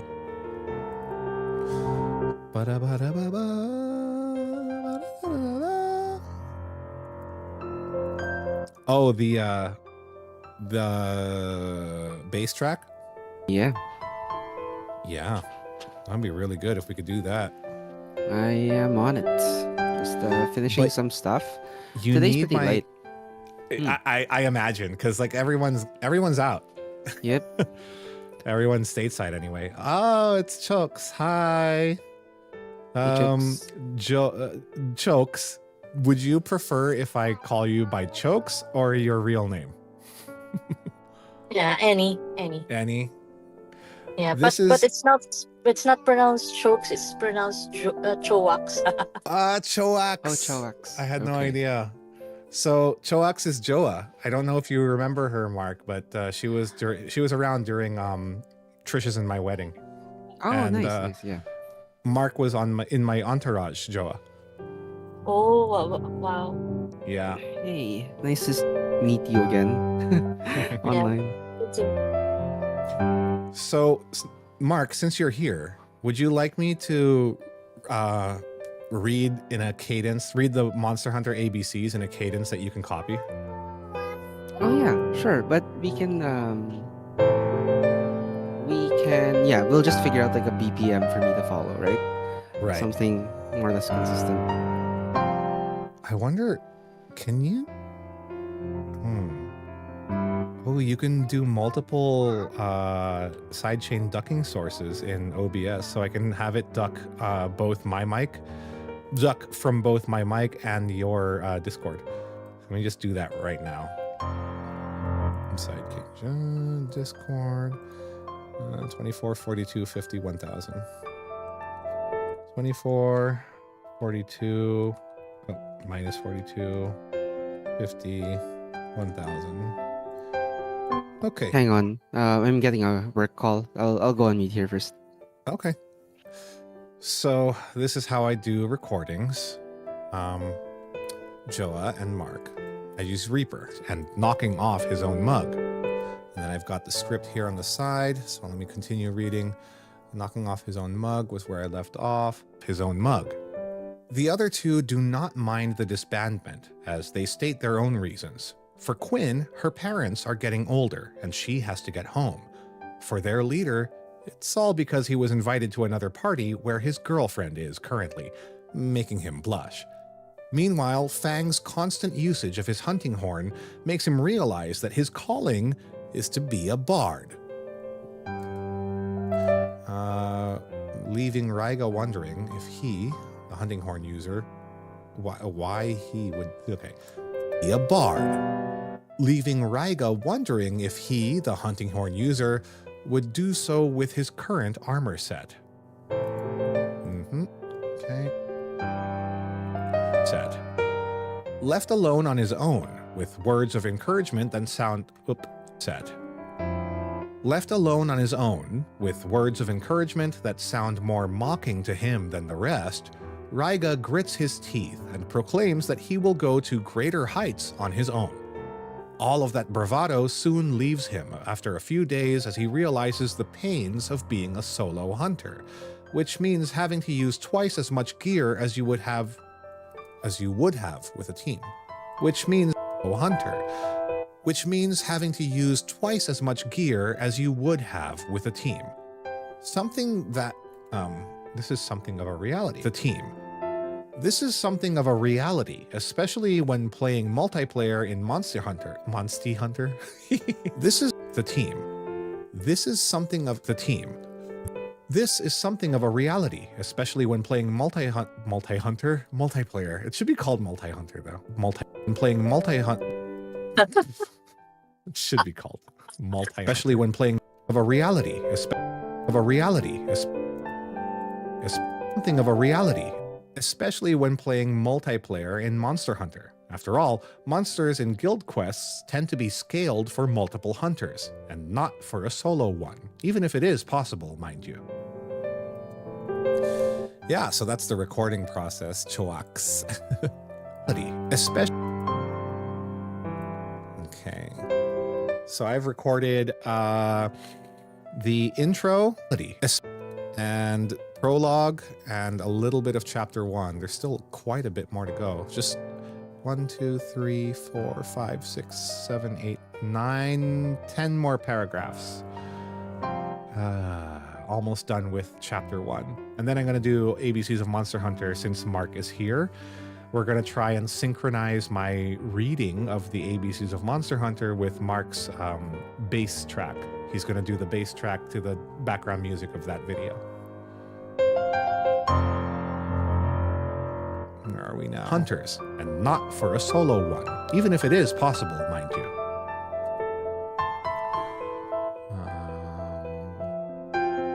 Back at the tavern, after his former party broke up, mind you. Back at the tavern, after his former party broke up, our protagonist wishes for a well-done steak while thinking about his current situation. As if the desire sensor tempted him to the max, a guild receptionist held on to a rather buttery and sizzling well-done steak for another customer, making Raiga perk up and drool at the sight before the receptionist apologizes for teasing. Before the receptionist drool at the sight. Before the receptionist apologized for the drool at the sight. Before the receptionist apologized for the teasing smell it left on Raiga and hurries up.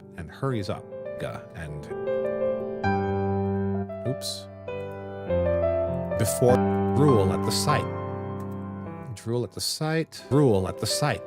Before the receptionist apologizes for the teasing smell it leaves on Raiga and hurries up.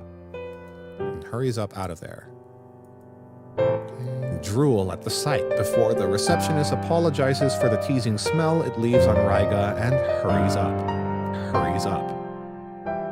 Raiga bangs his head as he realizes that if this continues, he will have to give up and go back to the village. He starts breaking down as he realizes that he can't just go back home after all he has done. However, in some twisted miracle, an old white-bearded hunter wearing a cowboy hat and leather armor S and wielding the Fist of Fury. Let's change that around. However, in some twisted miracle, an old white-bearded hunter wearing a cowboy hat and leather armor S while wielding the Fist of Fury. Yep. Okay.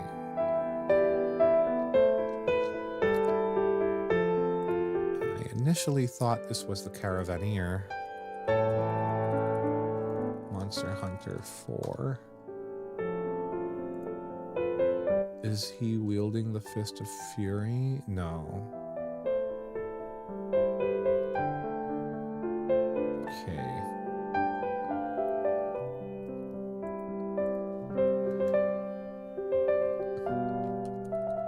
Sidebar. I initially thought this was a reference to the Caravaneer from Monster Hunter 4,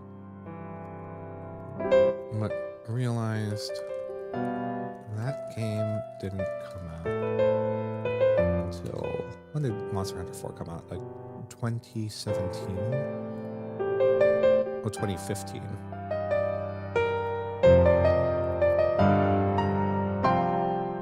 Until a year after it was published.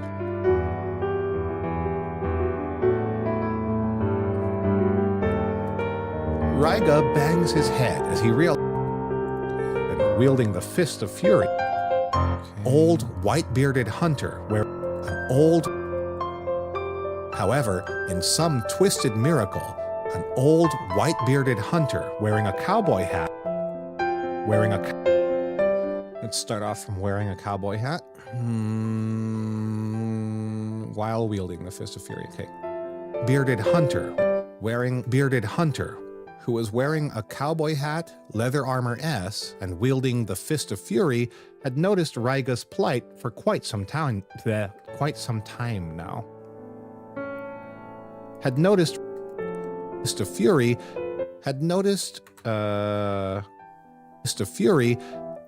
Raiga's plight quite some time ago. Mr. Fury had noticed Raiga's plight quite some time ago.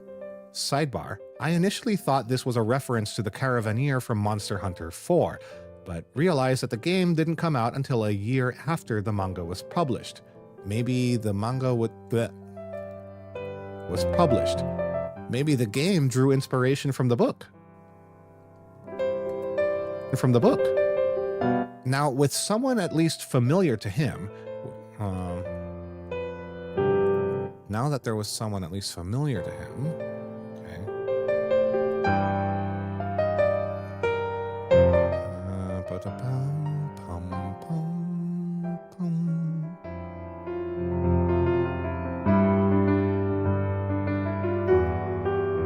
Is it water? And I don't think there's water in there. That can't be water. No way. Okay, just scanning the manga. Here we go.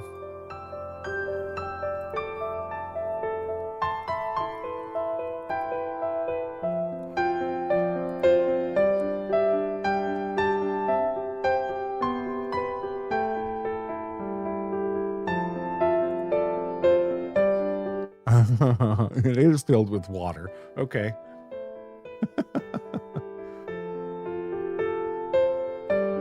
Now, with someone...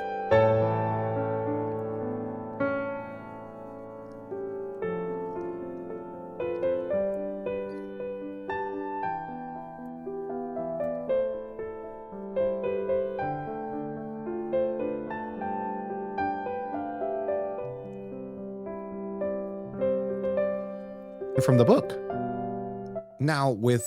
book. Now with mugs that are full of water, the manga wants to point out, Raiga tells the old hunter his story, who understands his story. The old timer understands how difficult The old timer understands how difficult being a low hunter. His story. The old-timer understands how difficult being a lone hunter is. To Raiga, it felt like bad timing with how the good hunters had already teamed up in Dundorma with teamed up in Dundorma with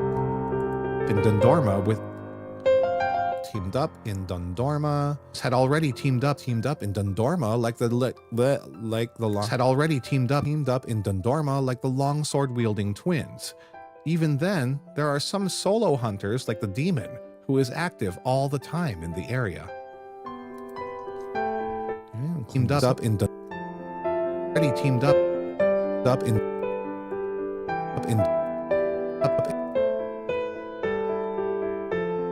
Already teamed up in Dundorma like the longsword wielding twins in the area.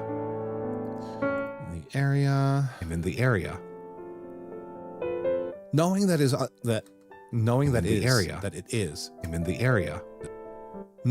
it is unlikely for the teenage hunter to find comrades, knowing that it would be unlikely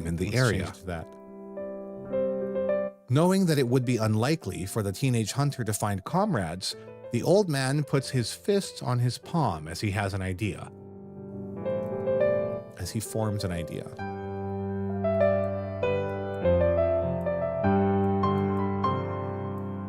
The old man puts fist to palm. Comrades, the old man puts fist to palm as he forms an idea.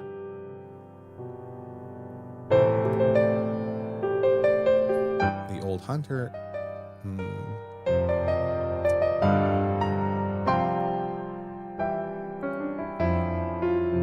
forms an idea. The veteran hunter suggested going to Loch Lac, a land where hardly anyone visits. As the old man's mind flashes to the caricatures of a Jaggi, a Baroth, and a Lagiacrus, an unknown place would mean a new start for anyone without anywhere to go. Raiga is interested in the idea, but he won't be staying long in Loch Lac, understanding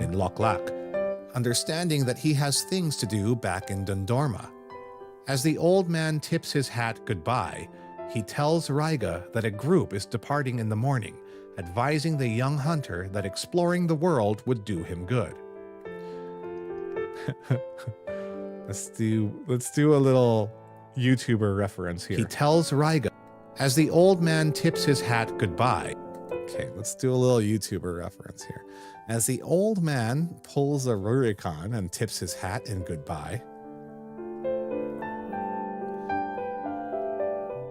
As the old man pulls a Rurikon and tips his hat in goodbye. Dorma. As the old man pulls a Rurikon and pulls his hat in goodbye. What was that, Mark? I said sorry because I unmuted just when you were reading your line, and That's the okay. notif may have thrown you off. It doesn't really bother me. I'm playing the background music in the background. I'm hearing, noise as well. My mic is only picking up my voice. It's not picking up the Discord. So you can talk and scream and I should be able to keep recording. As the old man pulls a Rurikon and pulls his... Oh, wait, it did pick up you. Pulls... Shit. Wait, why? That's so weird.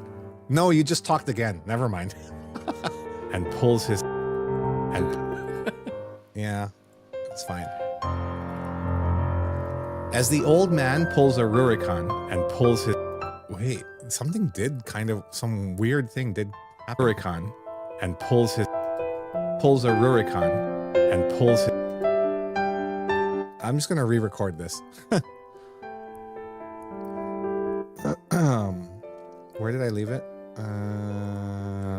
Old man. There we go. As the old man pulls a Rurikon and gives a tip of the hat as his goodbye.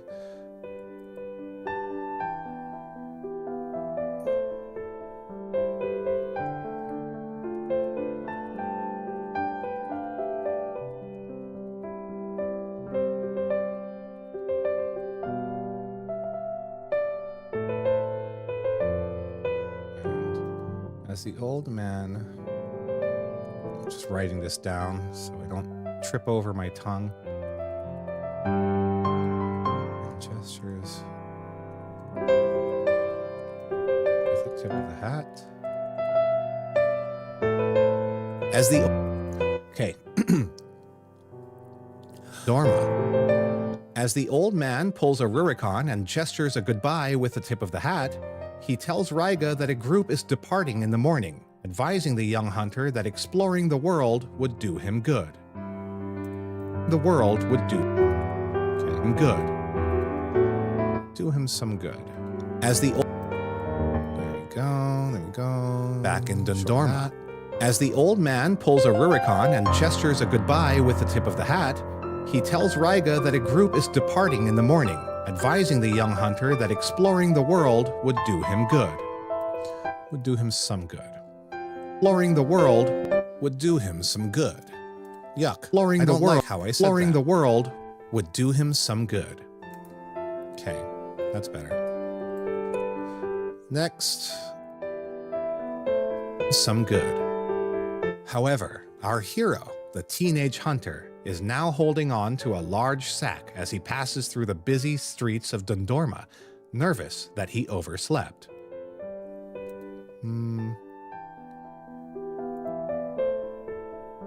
Slept. As he reaches the mossy goalposts that indicate the edge of the town, he is greeted by both the old man from yesterday and a fully clad gunner who we know as Keres.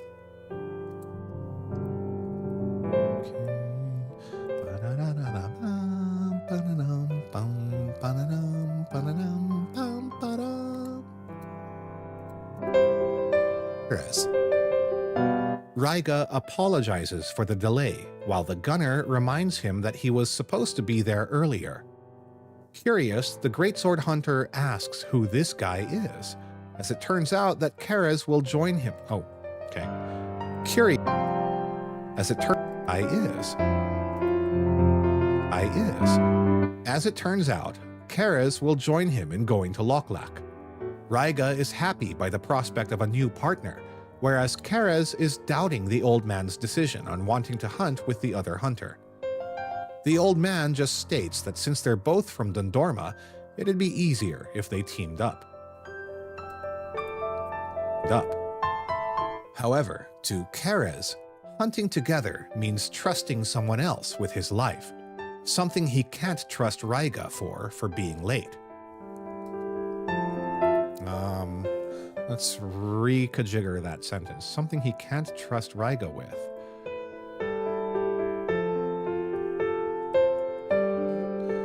Hunting together means trusting someone else with his life, something he can't do with Raiga, as he already demonstrated irresponsibility by being late.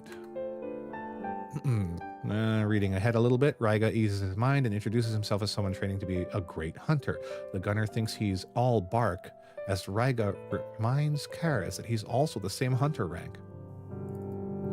The gunner thinks he's all bark, and Raiga reminds Keres that he's also the same hunter rank as let's just say they are the same hunter rank.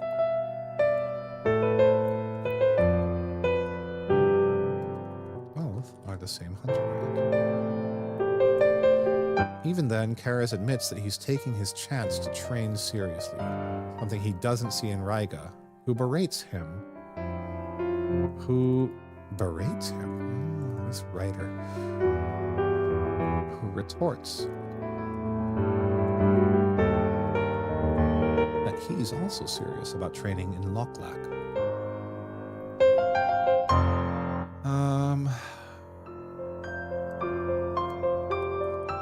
Sidebar.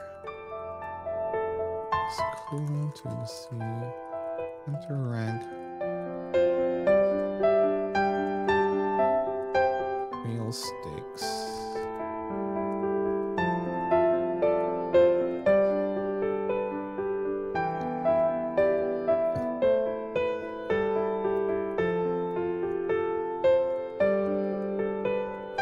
While hunting in multiplayer.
something he can't trust Raiga for being late.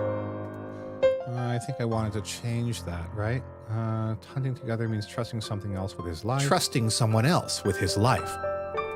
Trusting someone else with his life. With his life. Something he wouldn't... with his life. Something he wasn't willing to do with Raiga, as he already demonstrated irresponsibility by being late.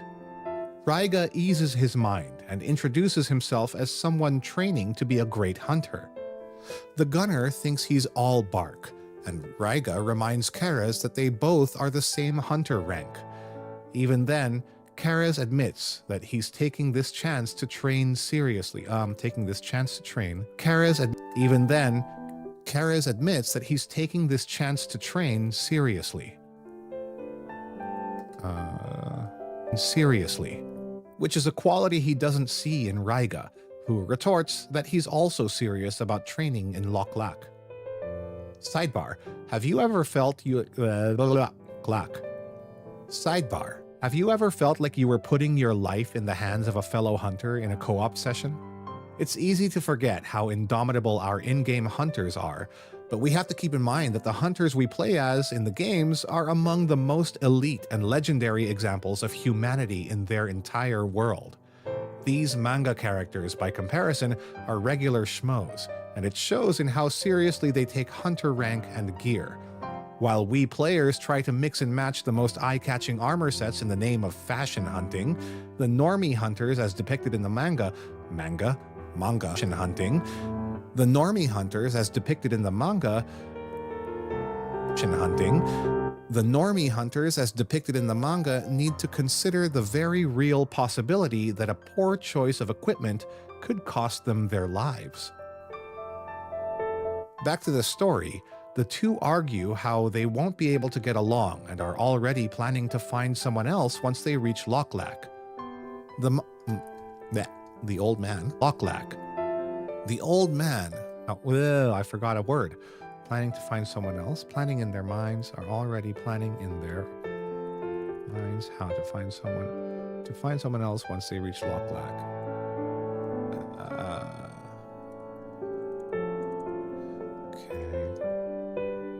Back to Hi, love.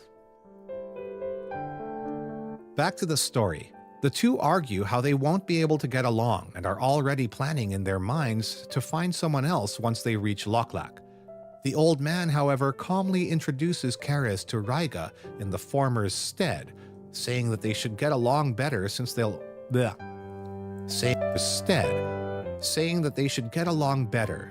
be the only ones taking the trip. The sudden revelation of being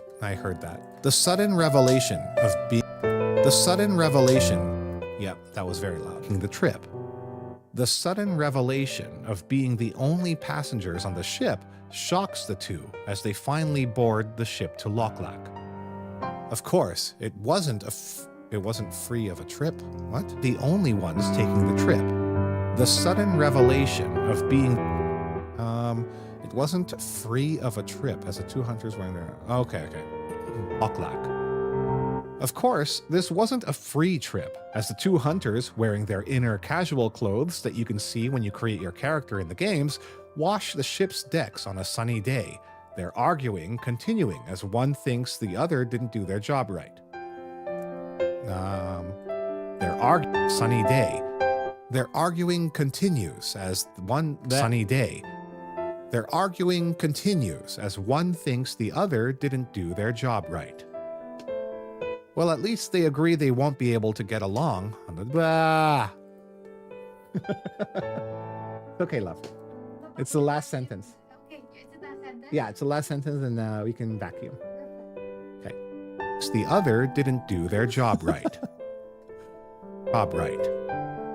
Well, at least they agree they won't be able to get along.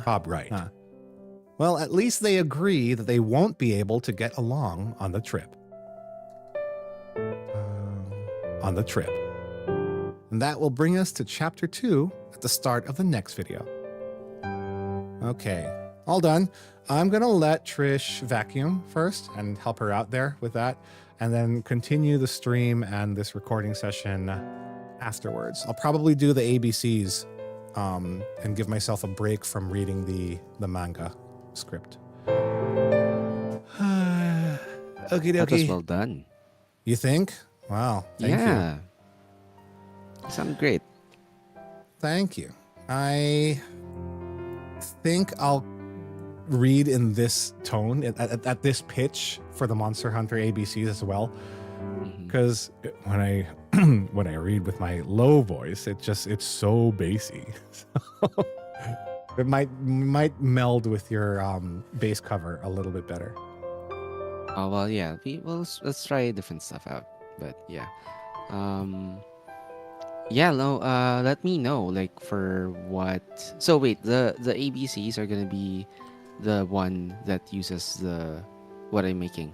Is that Yes. Well, they're all going to be using what you're making. Oh, okay. That and what you make and this piano track that's playing in the stream will also be used sometimes. But for the most part, it would be a good idea to match the cadence of the ABCs one to your bass so that we have something bespoke. Yeah. Oh, yeah. Okay. So yeah, just let me know. The plan is still figure out a BPM that works for your narration. Then let me know what that number is, and I'll start recording to that. Cool. So Will do. yeah. All right. All Sounds right. good. Thank you. Thanks. I'm gonna mute while we vacuum, and I guess I'll stop the stream first. Actually, no, I could just mute and pick this up later. But I don't have a BRB screen. Oh, I know. I'll just put the YouTube video.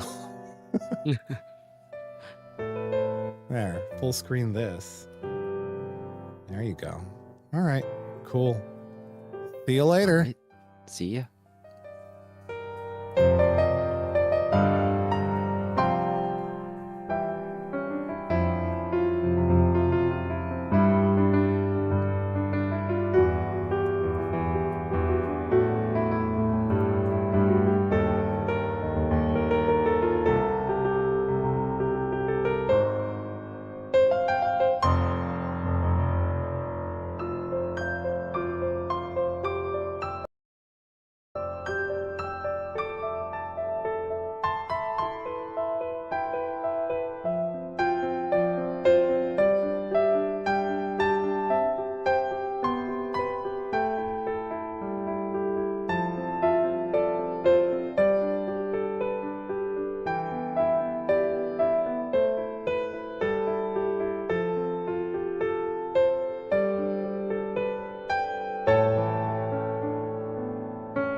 Okay. I have returned. Oops. I didn't mean to do that. Okay, let's put that back here. And then... oh, right. This was extended that way.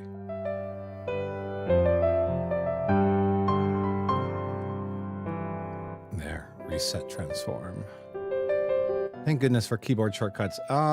Speaking of keyboard shortcuts, why is my Discord mute not unmuting? There we go. Now I'm unmuted. Cool.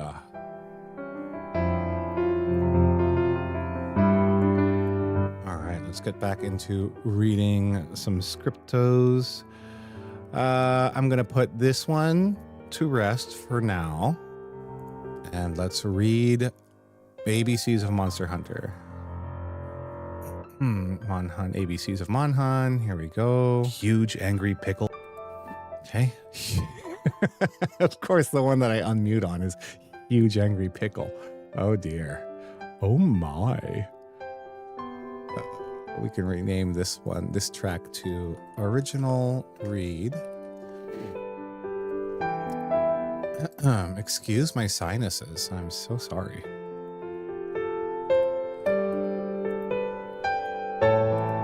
Oh, that's a really tall track. Okay, here we go. And we'll mute this.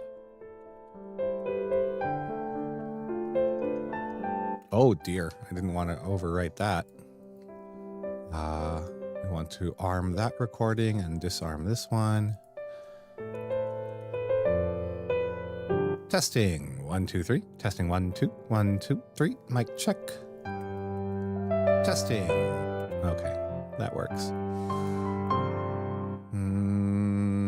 Great.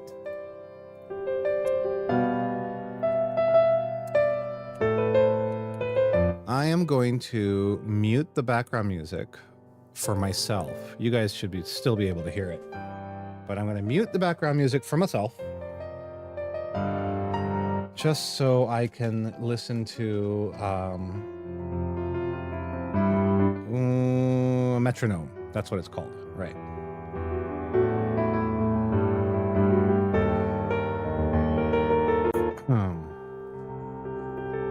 Oh gosh. Let me close that bedroom door 1 sec.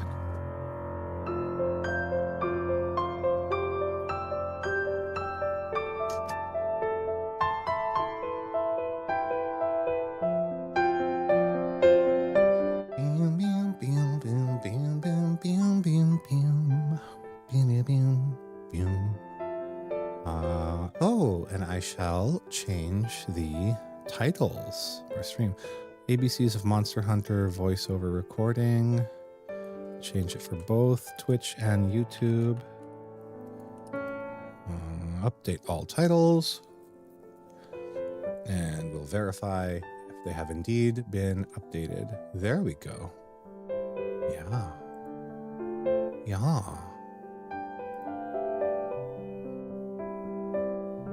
Excellent. All right.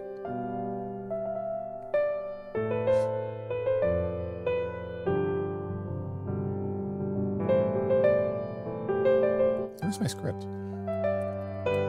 Drive.google.com, ABCs. This is not the Drive account that I wanted to open.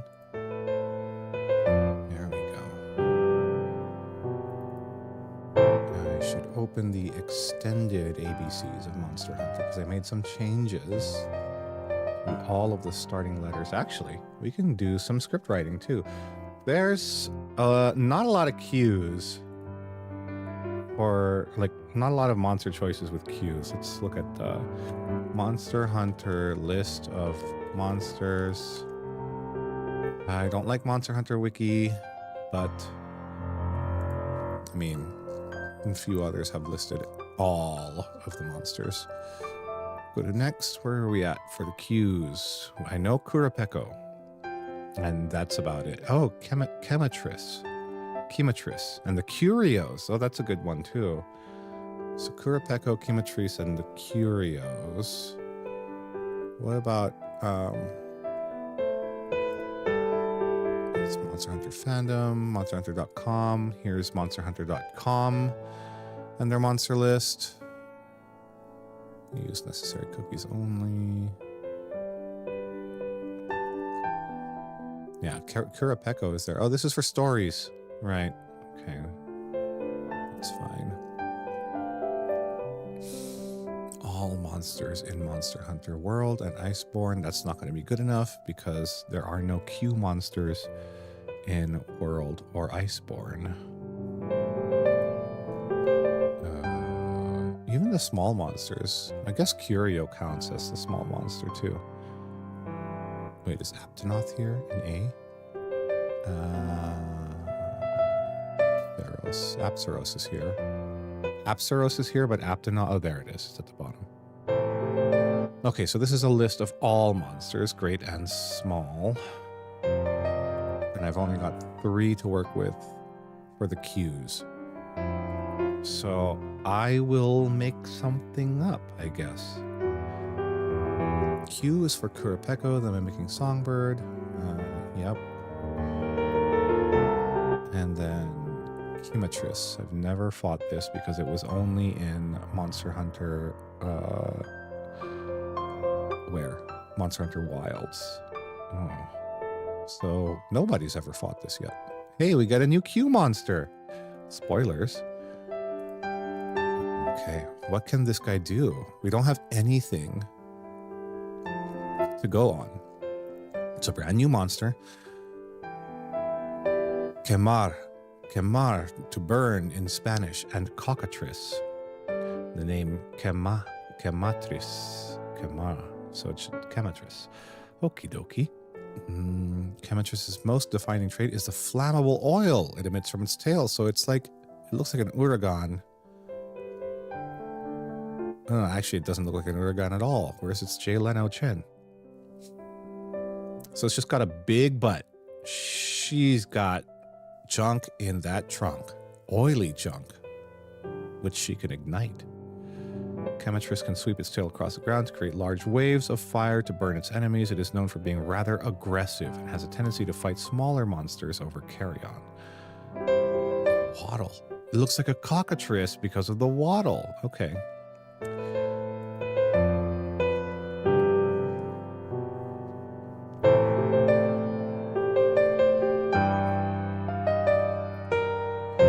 New to lineup is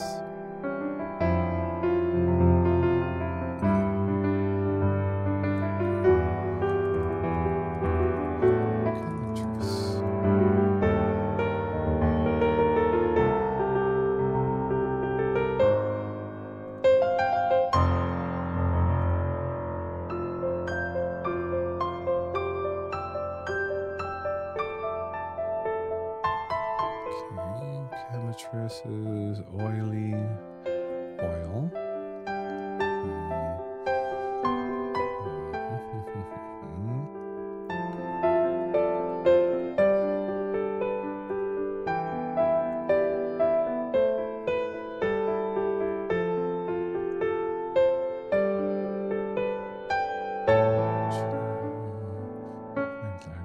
It's a brute wyvern, but it looks like a cockatrice.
chemitress, one of the wild new additions. Take care to evade its oily emissions. Curio is next.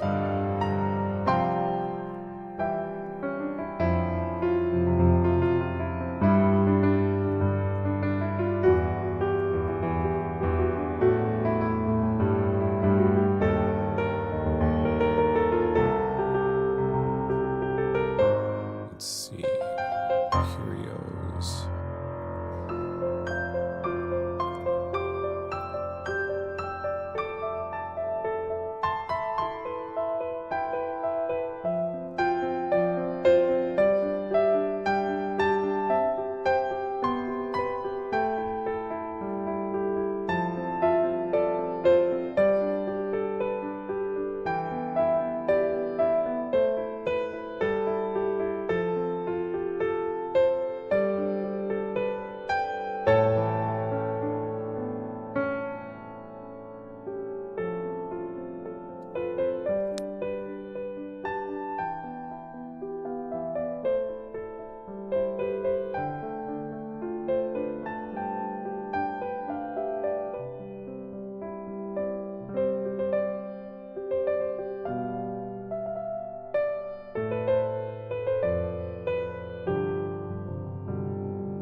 What to do about the lack of any more cues? I guess I can add more lines to the previous one.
Curios are quite interesting pests, ones which Malzino greatly detests, but curiously they can cause an affliction that powers up monsters, a big contradiction.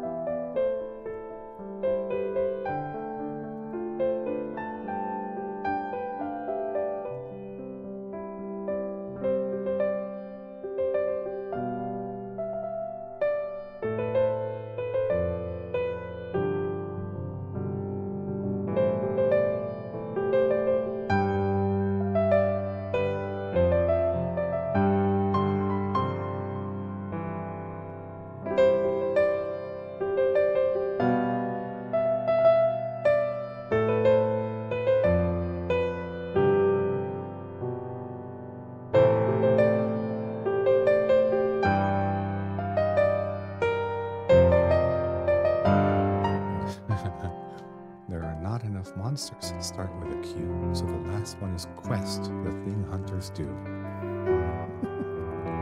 What a cop-out.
A is for Arzuros, our big bad blue bear.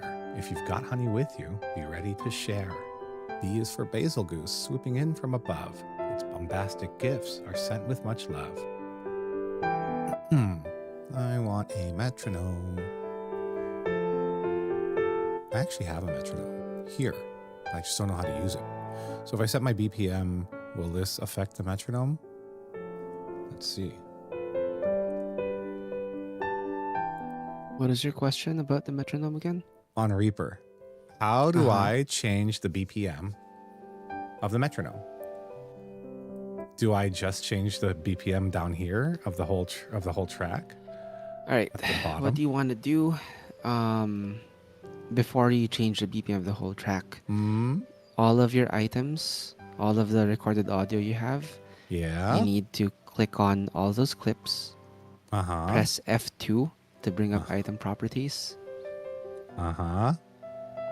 And then make sure that you set item time base to beats position only. Because if you start messing with the BPM, and you have it set to the default, they will warp. Ooh, that's fun. They will go faster or slower. That's fun. Okay. Now that you've got it to position only, now when you mess with the BPM, it should change the click, the speed of the click. Okay, very cool. Let me see if I hit record now, it should play the metronome. You can actually hear the metronome just by hitting play, even without record. Oh, really? Can you hear the click? Barely. Barely. I may Okay, so have to you want to right change- click on the metronome. Yeah. Volume. There you go. Yeah, you can set it to like -6 and -3. That's really loud. I don't know if you want that. I don't know if you can hear that. How loud that is. I'm wondering, can I set the metronome audio output to a different device? I don't know how to do that. I've never had to do that, so not sure. Yeah. I don't want it to annoy people on the stream. It's okay. I think it'll be a very real experience. Very authentic experience. Okay, you then. Read the click. Okay, then. All right. Wait, let me pump up the volume of your media. Alright, let's see. That's not annoying. This is 120 BPM. I don't know That's if I'm going to quite read fast. it that fast. Yeah. Yeah. A is I for would Arceus, say our big bad aim- blue bear. Yeah. I would say aim for something in the low 90s or the high 80s. Okay, let's do 88 because that's the year I was born. Right? What an arbitrary. Yeah. Let's go. All right, let's go. And I'm going to, I hate to do this, but I'm going to turn down the music, the background music on the stream because I can hear it. And Oh, yeah, that's gonna mess with you Yeah, in it the will metronome. mess with me. Okay.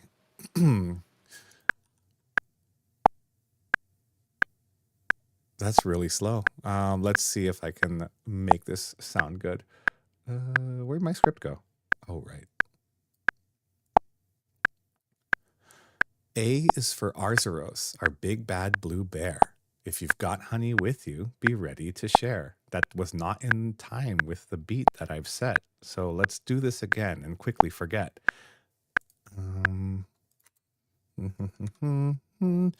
Do a little bit faster. Let's try low 90s. So we'll do 94.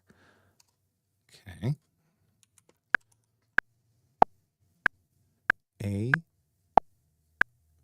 A is for Arzuros, our big bad blue. That's too slow.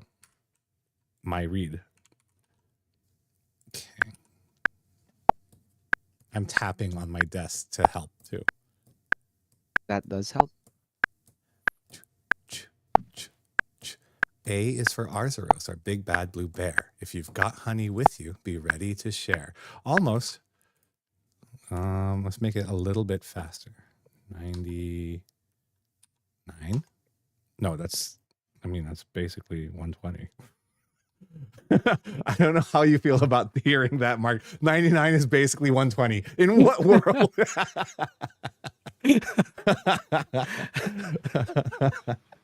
All right.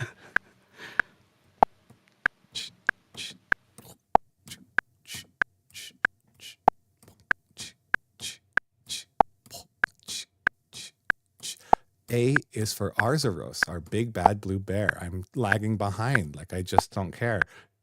If you've got honey with you, be ready to share. Okay. That's faster.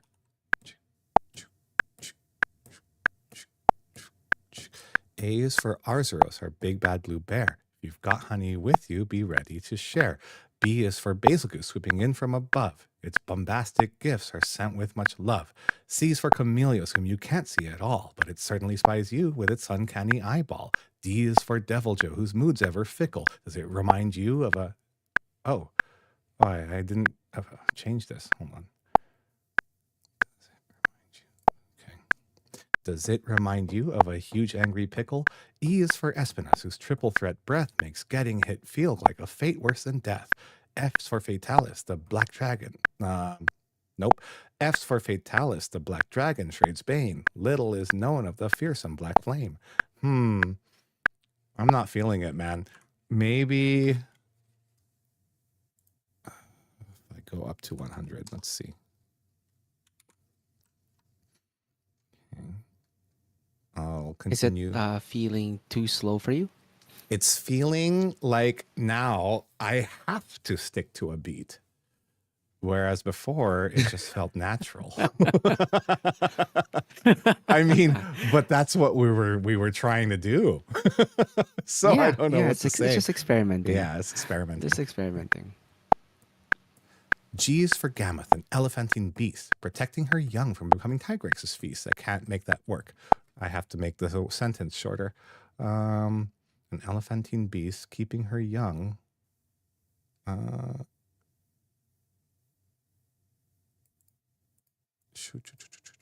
Let's change it. Let's just change it. It's becoming close to, you know how like Shakespeare is supposed to be read. It's like there's a meter to da da da da da da da da. Yeah. Don't compare me to Shakespeare. No, I'm just saying, like it's becoming a bit more of a like a theater reading, like the way because we're trying to work with a click, and you're trying to keep things within a specific, right? Like you're shortening some of the lines to make it fit in a certain way. Yeah, that's true. Inventing new words, just short of that. Well, I guess monster names are basically random words. An elephantine beast, protecting her young from being Tigrex's feast. I was reading How to Catch a Reindeer to my kids last night. How to Catch a Reindeer is also meant to be read with a pattern, with a, what do you call that? A beat. Okay, let's try this again. A is for Arzaros, our big bad blue bear. Our big bad blue bear. Our big ugly bear. I want to call it ugly. A is for Arzaros, our big bad blue bear. If you've got honey with you, be ready to share. B is for Basil Goose. That's too fast. So 100 is slightly too fast. Let's go back to 94. Barely a difference to me. B is for Basil Goose, swooping in from above. Its bombastic gifts are sent with much love. C is for Camellios, whom you can't see at all, but it certainly spies you with its uncanny eyeball. D is for Deviljho, whose mood's ever fickle. Does it remind you of a huge angry pickle? E is for... wait, I lost a beat. Do it again. E is for Espinas. E is for Espinas, whose triple threat breath makes getting hit feel like a fate worse than death. F's for Fatalis, the black dragon. The black... I should remove the...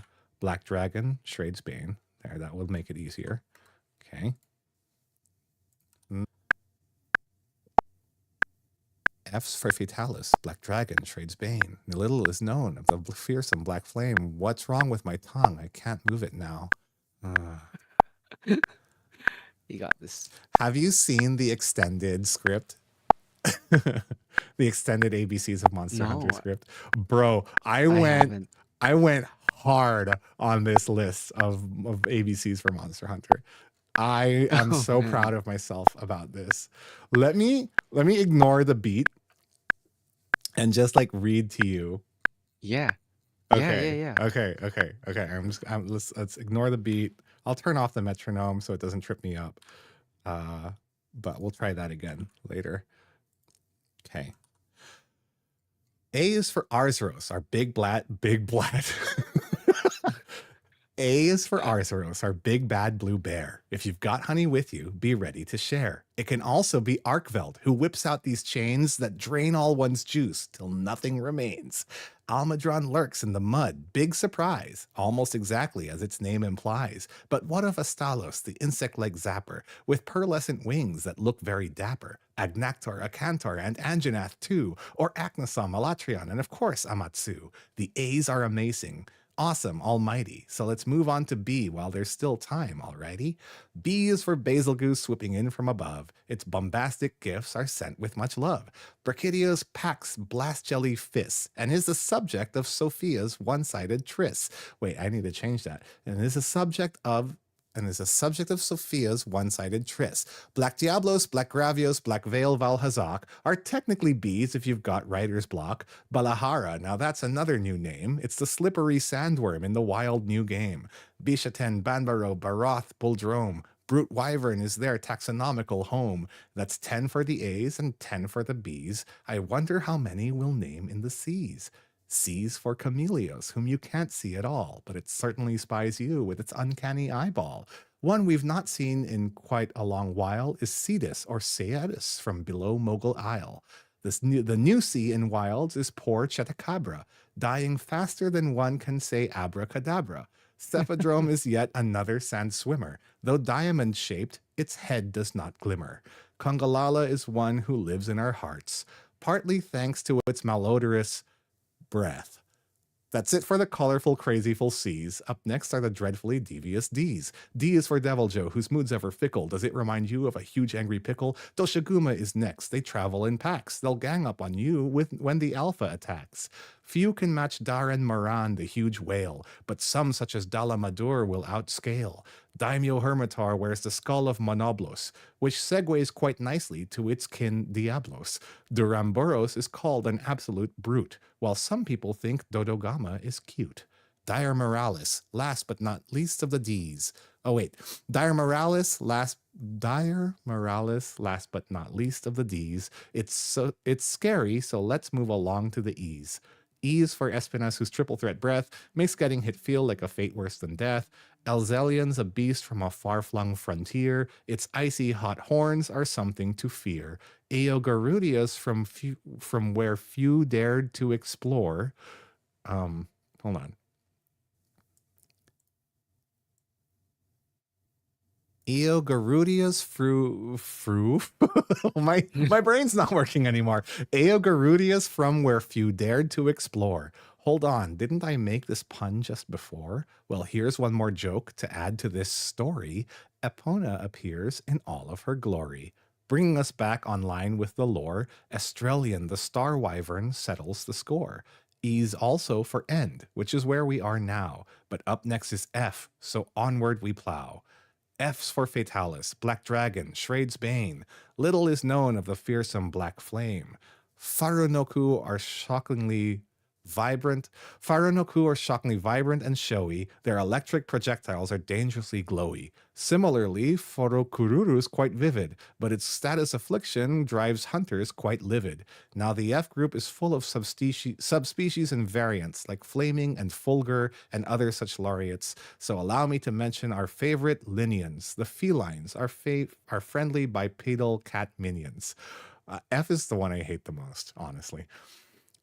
Because of those two freaking monsters right next to each other, Farunoku and Forokuru. Borokururu. That's a tongue twister. It's such a tongue Why do twister. that to yourself? Well, I don't know. I don't know, dude. I could just say flaming Rathalos or Fulgur Anjanath, but that's cheating. Yeah. G's for Gammoth, an elephantine beast, protecting her young from becoming Tigrex's feast. Goshara, Garangolm, Geismagorm, surprise. 3 monsters inspired by yokai in Rise. Gobul and Giganox come from the 3rd Fleet. Gravios, Gypserus, and Gendrom are OG. Ah, that's so weird. I should change that. Maybe I'll remove one of them. While there are many that we may call great, none can come close to Gormagala's state. Gogmazios is thought to have come from a bog. His name is the reason we say, oh my Gog. Geez, these G's just brought me to my knees. Can H stand for hope these are easier, please? Nope. H is for Hypnocatress, sitting largely forgotten, like the dreams you awake from as it kicks your bottom. Hermitar and Hornitor, while definitely small, are often exterminated by the guild hall. What the fuck? Harudomarugu is a curious elder. It controls liquid metal, much like a welder. Hugie Kiki. Hugie Kiki wields poison, paralysis, and sleep, a combo of ailments that makes hunters weep. Hirabamis, a new one we've only just witnessed. They attack as a pack and they strike with the quickness. These monster names, dude. That ends the H series on a note that's quite high, which is good because next we'll jump on to I. I's for Izuchi, the great one, I mean, whose sickle-tipped tail edge is always kept clean. Eodrome's an alpha leading a pack, who hawks out thick loogies from its poison sac. Here's the first subspecies I'm gonna detail. Ivory Lagiacrus, Moga Chief's white whale. Ice Blast, Infernal, Immortal are 3 more. Do you know which monsters those titles are for? Inagami was peaceful till humans encroached. Its mystical powers they attempted to poach. I think I'm all out of eyes for today, so the ones coming next all start with J. J is for Geratodus, a mud-loving fish. Though swamps are its home, when grilled, they're delish. For some reason, dog wyvern is what we call jaggy, but they're definitely scaly and not really shaggy. Jagras look more like dogs on all fours, but acts like a pig gobbling up its main course. The last 2 should have great in front of their names. The last 2 should have great in front of their names, but Jen Moran wins if we're playing size games. Jade Baroth's a subspecies I have to include because there are no other J's aside from this dude. I got lazy. Yes, the J list was admittedly meager, but up next are the K's, for which I'm quite eager. K is for Kirin, the majestic maned wonder. Its flashes of light precede crashes of thunder. Kushala Daora adds wind to the mix. Its metallic skin hits like a big ton of bricks.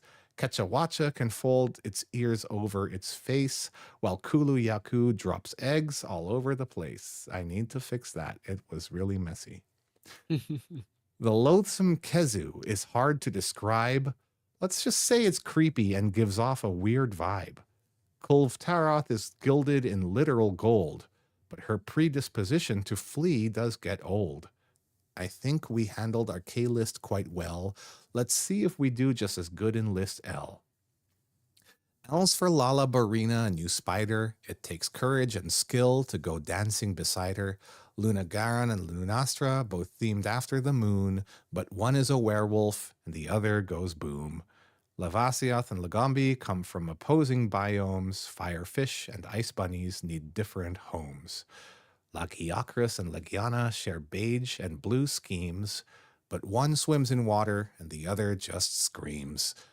Lao Shan Lung is simple, and sometimes that's best. Just a big hulking dragon. Are you not impressed? Well, how swell. Now we're done with L. M is up next in this show and tell. Bro, it just goes on and on.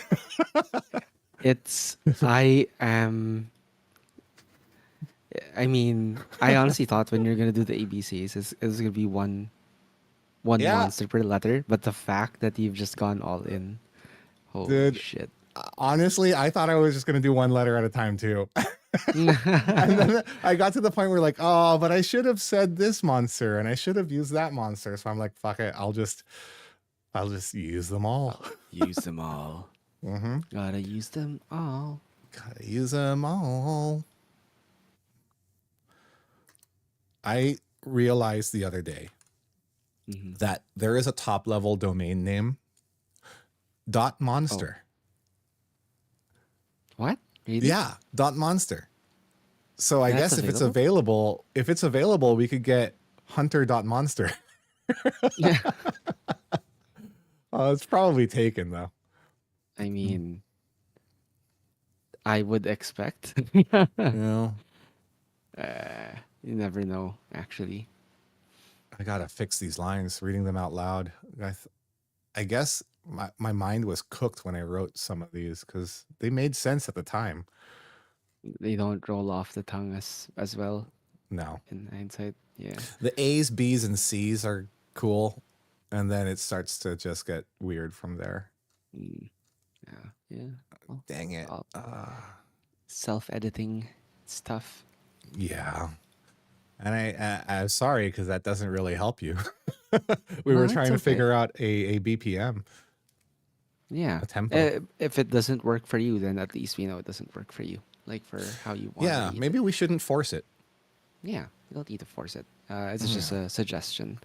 If you wanted like the music and the narration to be like in lockstep, right? But what I can do is I can, I will record. I'll try recording at like 2 tempos. Okay.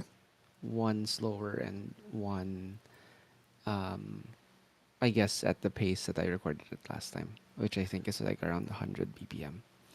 So, and one maybe at like 88 or 86. So it's like in case you find it more, more, in case you want to try like a slower read, like that's a bit more, what, cozy, I guess, right? So yeah, I'll try to give you options. All right. I appreciate that. I think I'm going to work on the pitch instead, the pitch of my reading. Because when I made those recordings before for you and Arvin, it was middle of the night and I was trying to keep my voice down. So I think I can do a little bit more of an energetic read like I was doing just now. And let's see how that sounds with your bass in the back.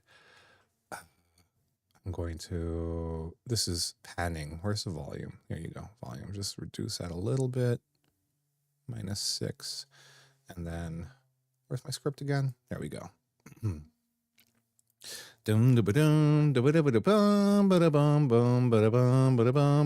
Is there a way that I can just make this keep repeating, by the way? I can just drag it out, right? Yeah, that works. Just drag it out. It'll just drag it out on its own. Cool. Okay.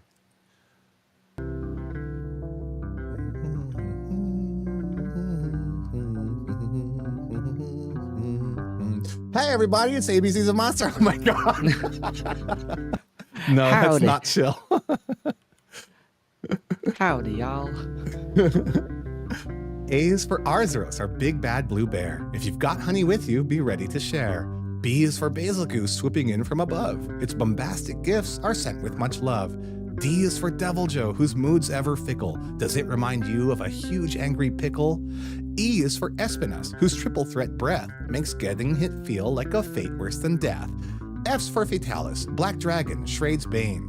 Little is known of the fearsome black flame. G is for Gammoth, an elephantine beast, protecting her young from becoming Tigrix's feast.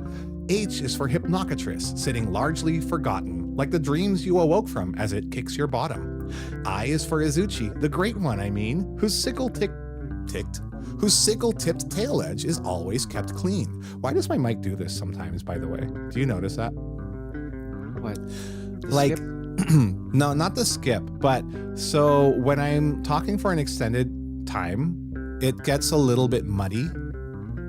And then after I take a quick break or let it like rest, settle, it sounds crystal clear again. Oh, really? I didn't Yeah. realize that was Does that not happen to you? Maybe it's only my headphones that are doing that. I should listen in with a wired. Okay. Oh, I deleted it. Let's see how that sounds. Joe, whose mood's ever fickle? Does it remind you of a huge angry pickle? E is for Espinas, whose triple threat breath makes getting hit feel like a fate worse than death. F's for Fatalis. I think that works. I'll just be higher. Yeah. Even at your normal reading tone, like there's not much of a clash between. Oh, you didn't the think so? bass. Yeah. I didn't think it was like interfering because, like a lot of what we listen to, for like in the human voice for definition anyway is like above the bass like range, you know. M's for Mizitsune, all covered in bubble. even now. Even M's now. Oh my god. All right, cool. So then I guess I'll just read and you'll just play. Okay.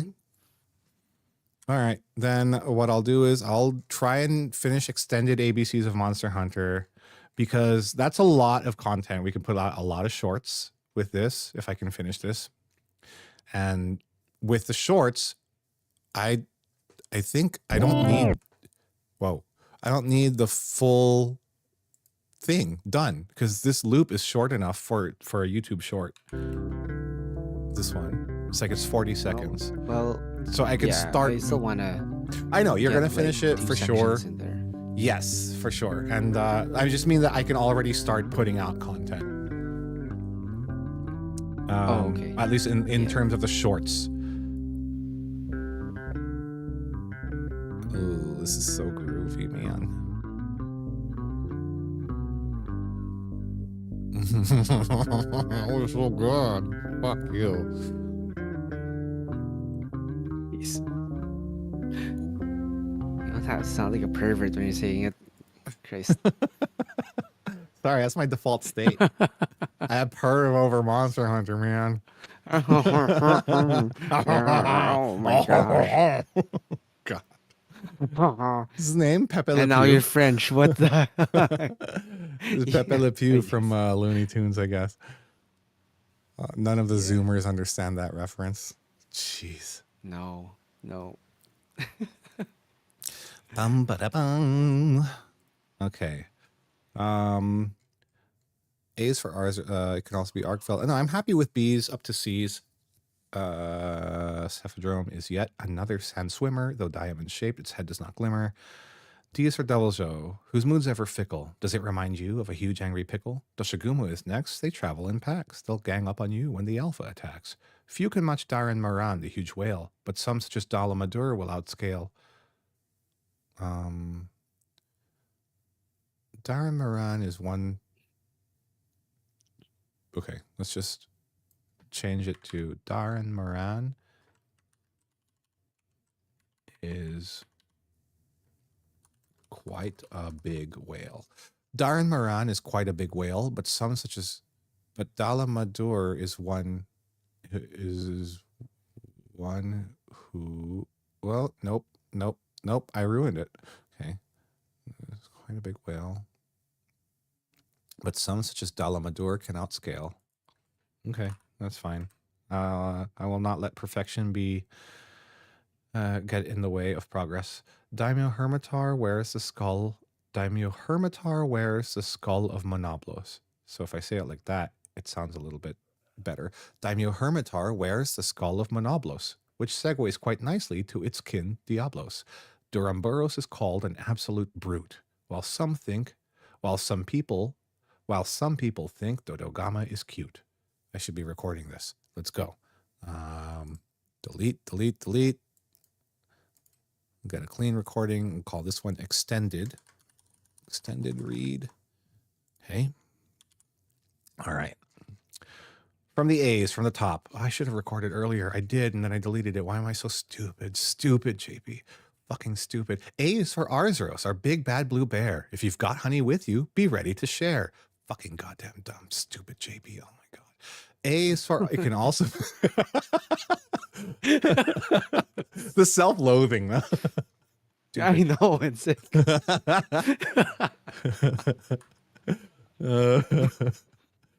Okay. A is for ours. It sounded so happy. It's like, wow, he didn't just cuss himself out as earlier. It's like Fucking instant goddamn. switch. Be ready to share. It can also be Arkveld, who whips out these chains that drain all one's juice till nothing remains. Almadron lurks in the mud. Big surprise. Almost exactly as its name implies. Astalos or Astalos? But what of Astalos? It sounds better if you say Astalos, but its actual pronunciation is Astalos. But how about Astalos? Okay. But what of Hey, that's a good one. Okay. Yeah. But how about Astalos? Okay. But how about Astalos? But how about Astalos, the insect-like zapper with pearlescent wings that look very dapper? Okay. Its name implies. But how about Astalos, the insect-like zapper with pearlescent wings that look very dapper? Agnactor, Acantor, and Anjanath too, or Acnosom, Alatrion, and of course Amatsu. The EAs are the EAs. EA is not amazing. Of course, Amatsu. The A's are amazing, awesome, almighty. So let's move on to B while there's still time, alrighty? Oh, my mouth clicked. Alrighty? You heard that? Alrighty? Yeah, Alrighty? yeah. Good catch. Maybe I can just move this out. Righty? There you go. There's this software. You've probably heard of it. Isotope RX. Oh yeah. Yeah. Oh, I wanna try Just it. fixes everything. Just fixes everything. Is there a trial for it? I There don't should think be, so. right? I think there is a I think there's like a An cracked alternative copy. version. Yeah, like Yeah, floating probably. around, Righty? but Okay. So that's A's. Oh, since you're the Reaper expert, is there a way that I can like group these together? Oh, there, right there. yes, Group there's items. folders. Oh, there's Oh yeah. folders Oh, you too? mean yeah, you can make folders if you drag like a track. So if you press Control T Yep. Make the new track and then drag and these. drag those under that, like it'll be like a group of tracks that you can close the parent track, and it'll be yeah. Huh? Wait, Wait. let me make So, clear instructions. I'm opening Reaper. So if you can make a folder of um, tracks, right? So if you Control T and then yeah. Um, so for there's my Control T. example, yeah. So you have a new blank track, right? Yeah. You may want to make it shorter so it's easier for you to see. Not shorter, rather. Less tall. There you go. And then So you yeah, drag shorter. another track. Because it shorter can be length too, right? Less True, long. true.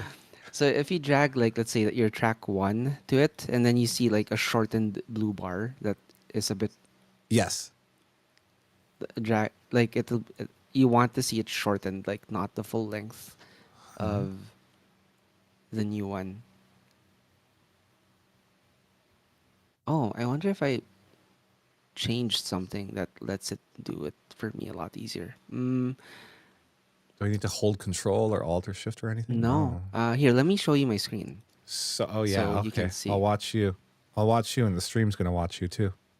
Oh yeah, sure. That's fine. Okay. Cool. Right. So Watch can you see stream. this? All right. Yeah. All right. So, for example, let's say Oh, that sounded sick.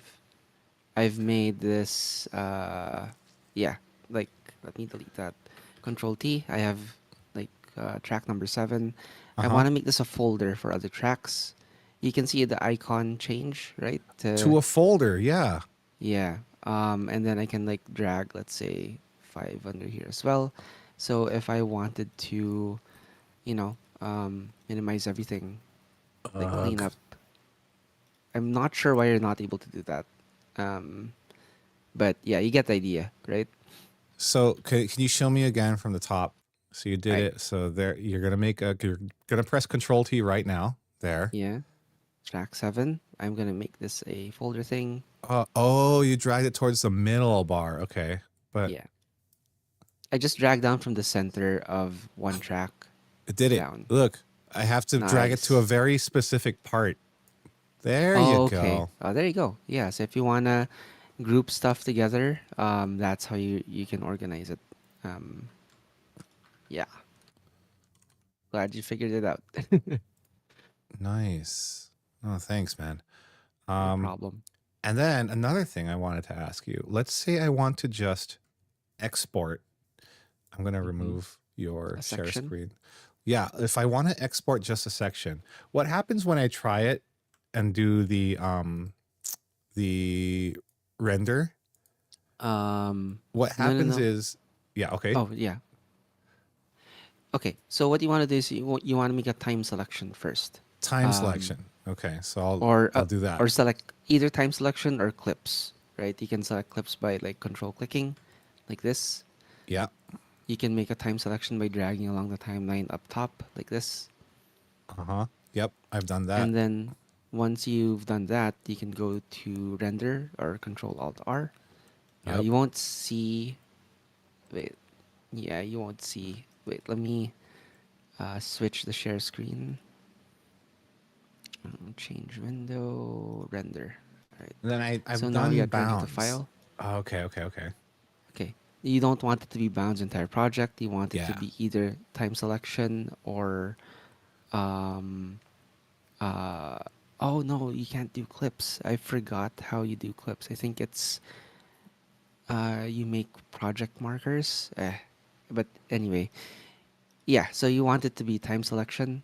Mm-hmm. You want tail to be unchecked so that it doesn't add anything. Yeah. And then that's pretty much it. You also want Okay. to make sure that it's set to master mix if you just want everything that's set to audible to be exported, right? Right. Um and yeah, that is pretty much it. So you want to make sure like everything, like things that you don't want coming out, clips or tracks are set to mute. Um, Interesting. oh, here it is. Selected media items. That's how you export just like the clips that you selected, Selected if media ever items. that's what you wanted to do. So selected media items. Okay. This one, right? Yeah. Now I have to Let's say uncheck if you tail. just let's say you try that. Just make sure you also unselect the time selection. You can just press escape. Yeah. Like as long as yeah. Okay. So So let's it, try it this doesn't get now. confused. With my issue, when I've done this before, selected media items, Yeah. I don't know if I use selected media items or if I did something else, like What this maybe is gonna do, it's gonna it's just going to be have a blank quiet space. part. Yeah, Yeah, at the until the start. part.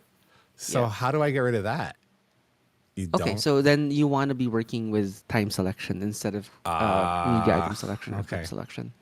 Is there a way Like, I can convert a clip selection to a time selection so I don't have to manually find it here in the timeline and then like tweak it um, here? what you want to do then, if you want to be really like organized about this, is you can start inserting markers, right? Oh, I see. Markers. Okay. The So shortcut is M. Yeah. Yeah, and then let's say you have two markers. So let's say marker one, marker two. You can wait. Shit. How do you make a region again? Um, but yeah, this is basically the start of like creating like regions in your tracks. Cool. Uh, I just forget because I don't use this so often. You can also just, oh no, it doesn't snap Shift to the R. marker. It kind of doesn't snap to the marker. Oh. Oh, you want to have? I think your magnet is disabled. Yeah, So I've enabled it just now, but it's still kind of sensitive. Just a little bit of movement knocks it out of whack. That's okay. Maybe I can adjust the, oh yeah, you can. You can adjust the snap distance. Wow. Reaper is crazy. yeah, it's a good tool. Anyway, Thanks. Okay. So you Time so selection is what I want. markers make it easy for you to snap, right? The Mm-hmm. stuff. And then it also makes it easy to drag select for time selections. And then when you do have a time selection that you want to make into region, you press Shift R. So Shift that's like the R. workflow. So you I set up see. markers, right? And you select the time between the markers, and you press Shift R. You can make a region, then you can also like label the region, things like that. So it's like a pretty, like a really, this is like, yeah, um, organizing how you approach your workflow in Reaper. That's sick. Okay. Thanks, man. No Um, problem. yeah. I wish I had been using Reaper since way back, but I guess it's never too late to learn. Never too late to learn. Yeah, it's not that there are more difficult DOS. um, Oh, Reaper's really? pretty, yeah. Reaper just doesn't look fancy, but it's it's pretty like quick to grasp. Um, Compared to a few other DOS I can think of. Do you use Presonus? Uh, I I think PreSonus used to be Logic, right? Yeah, I think so.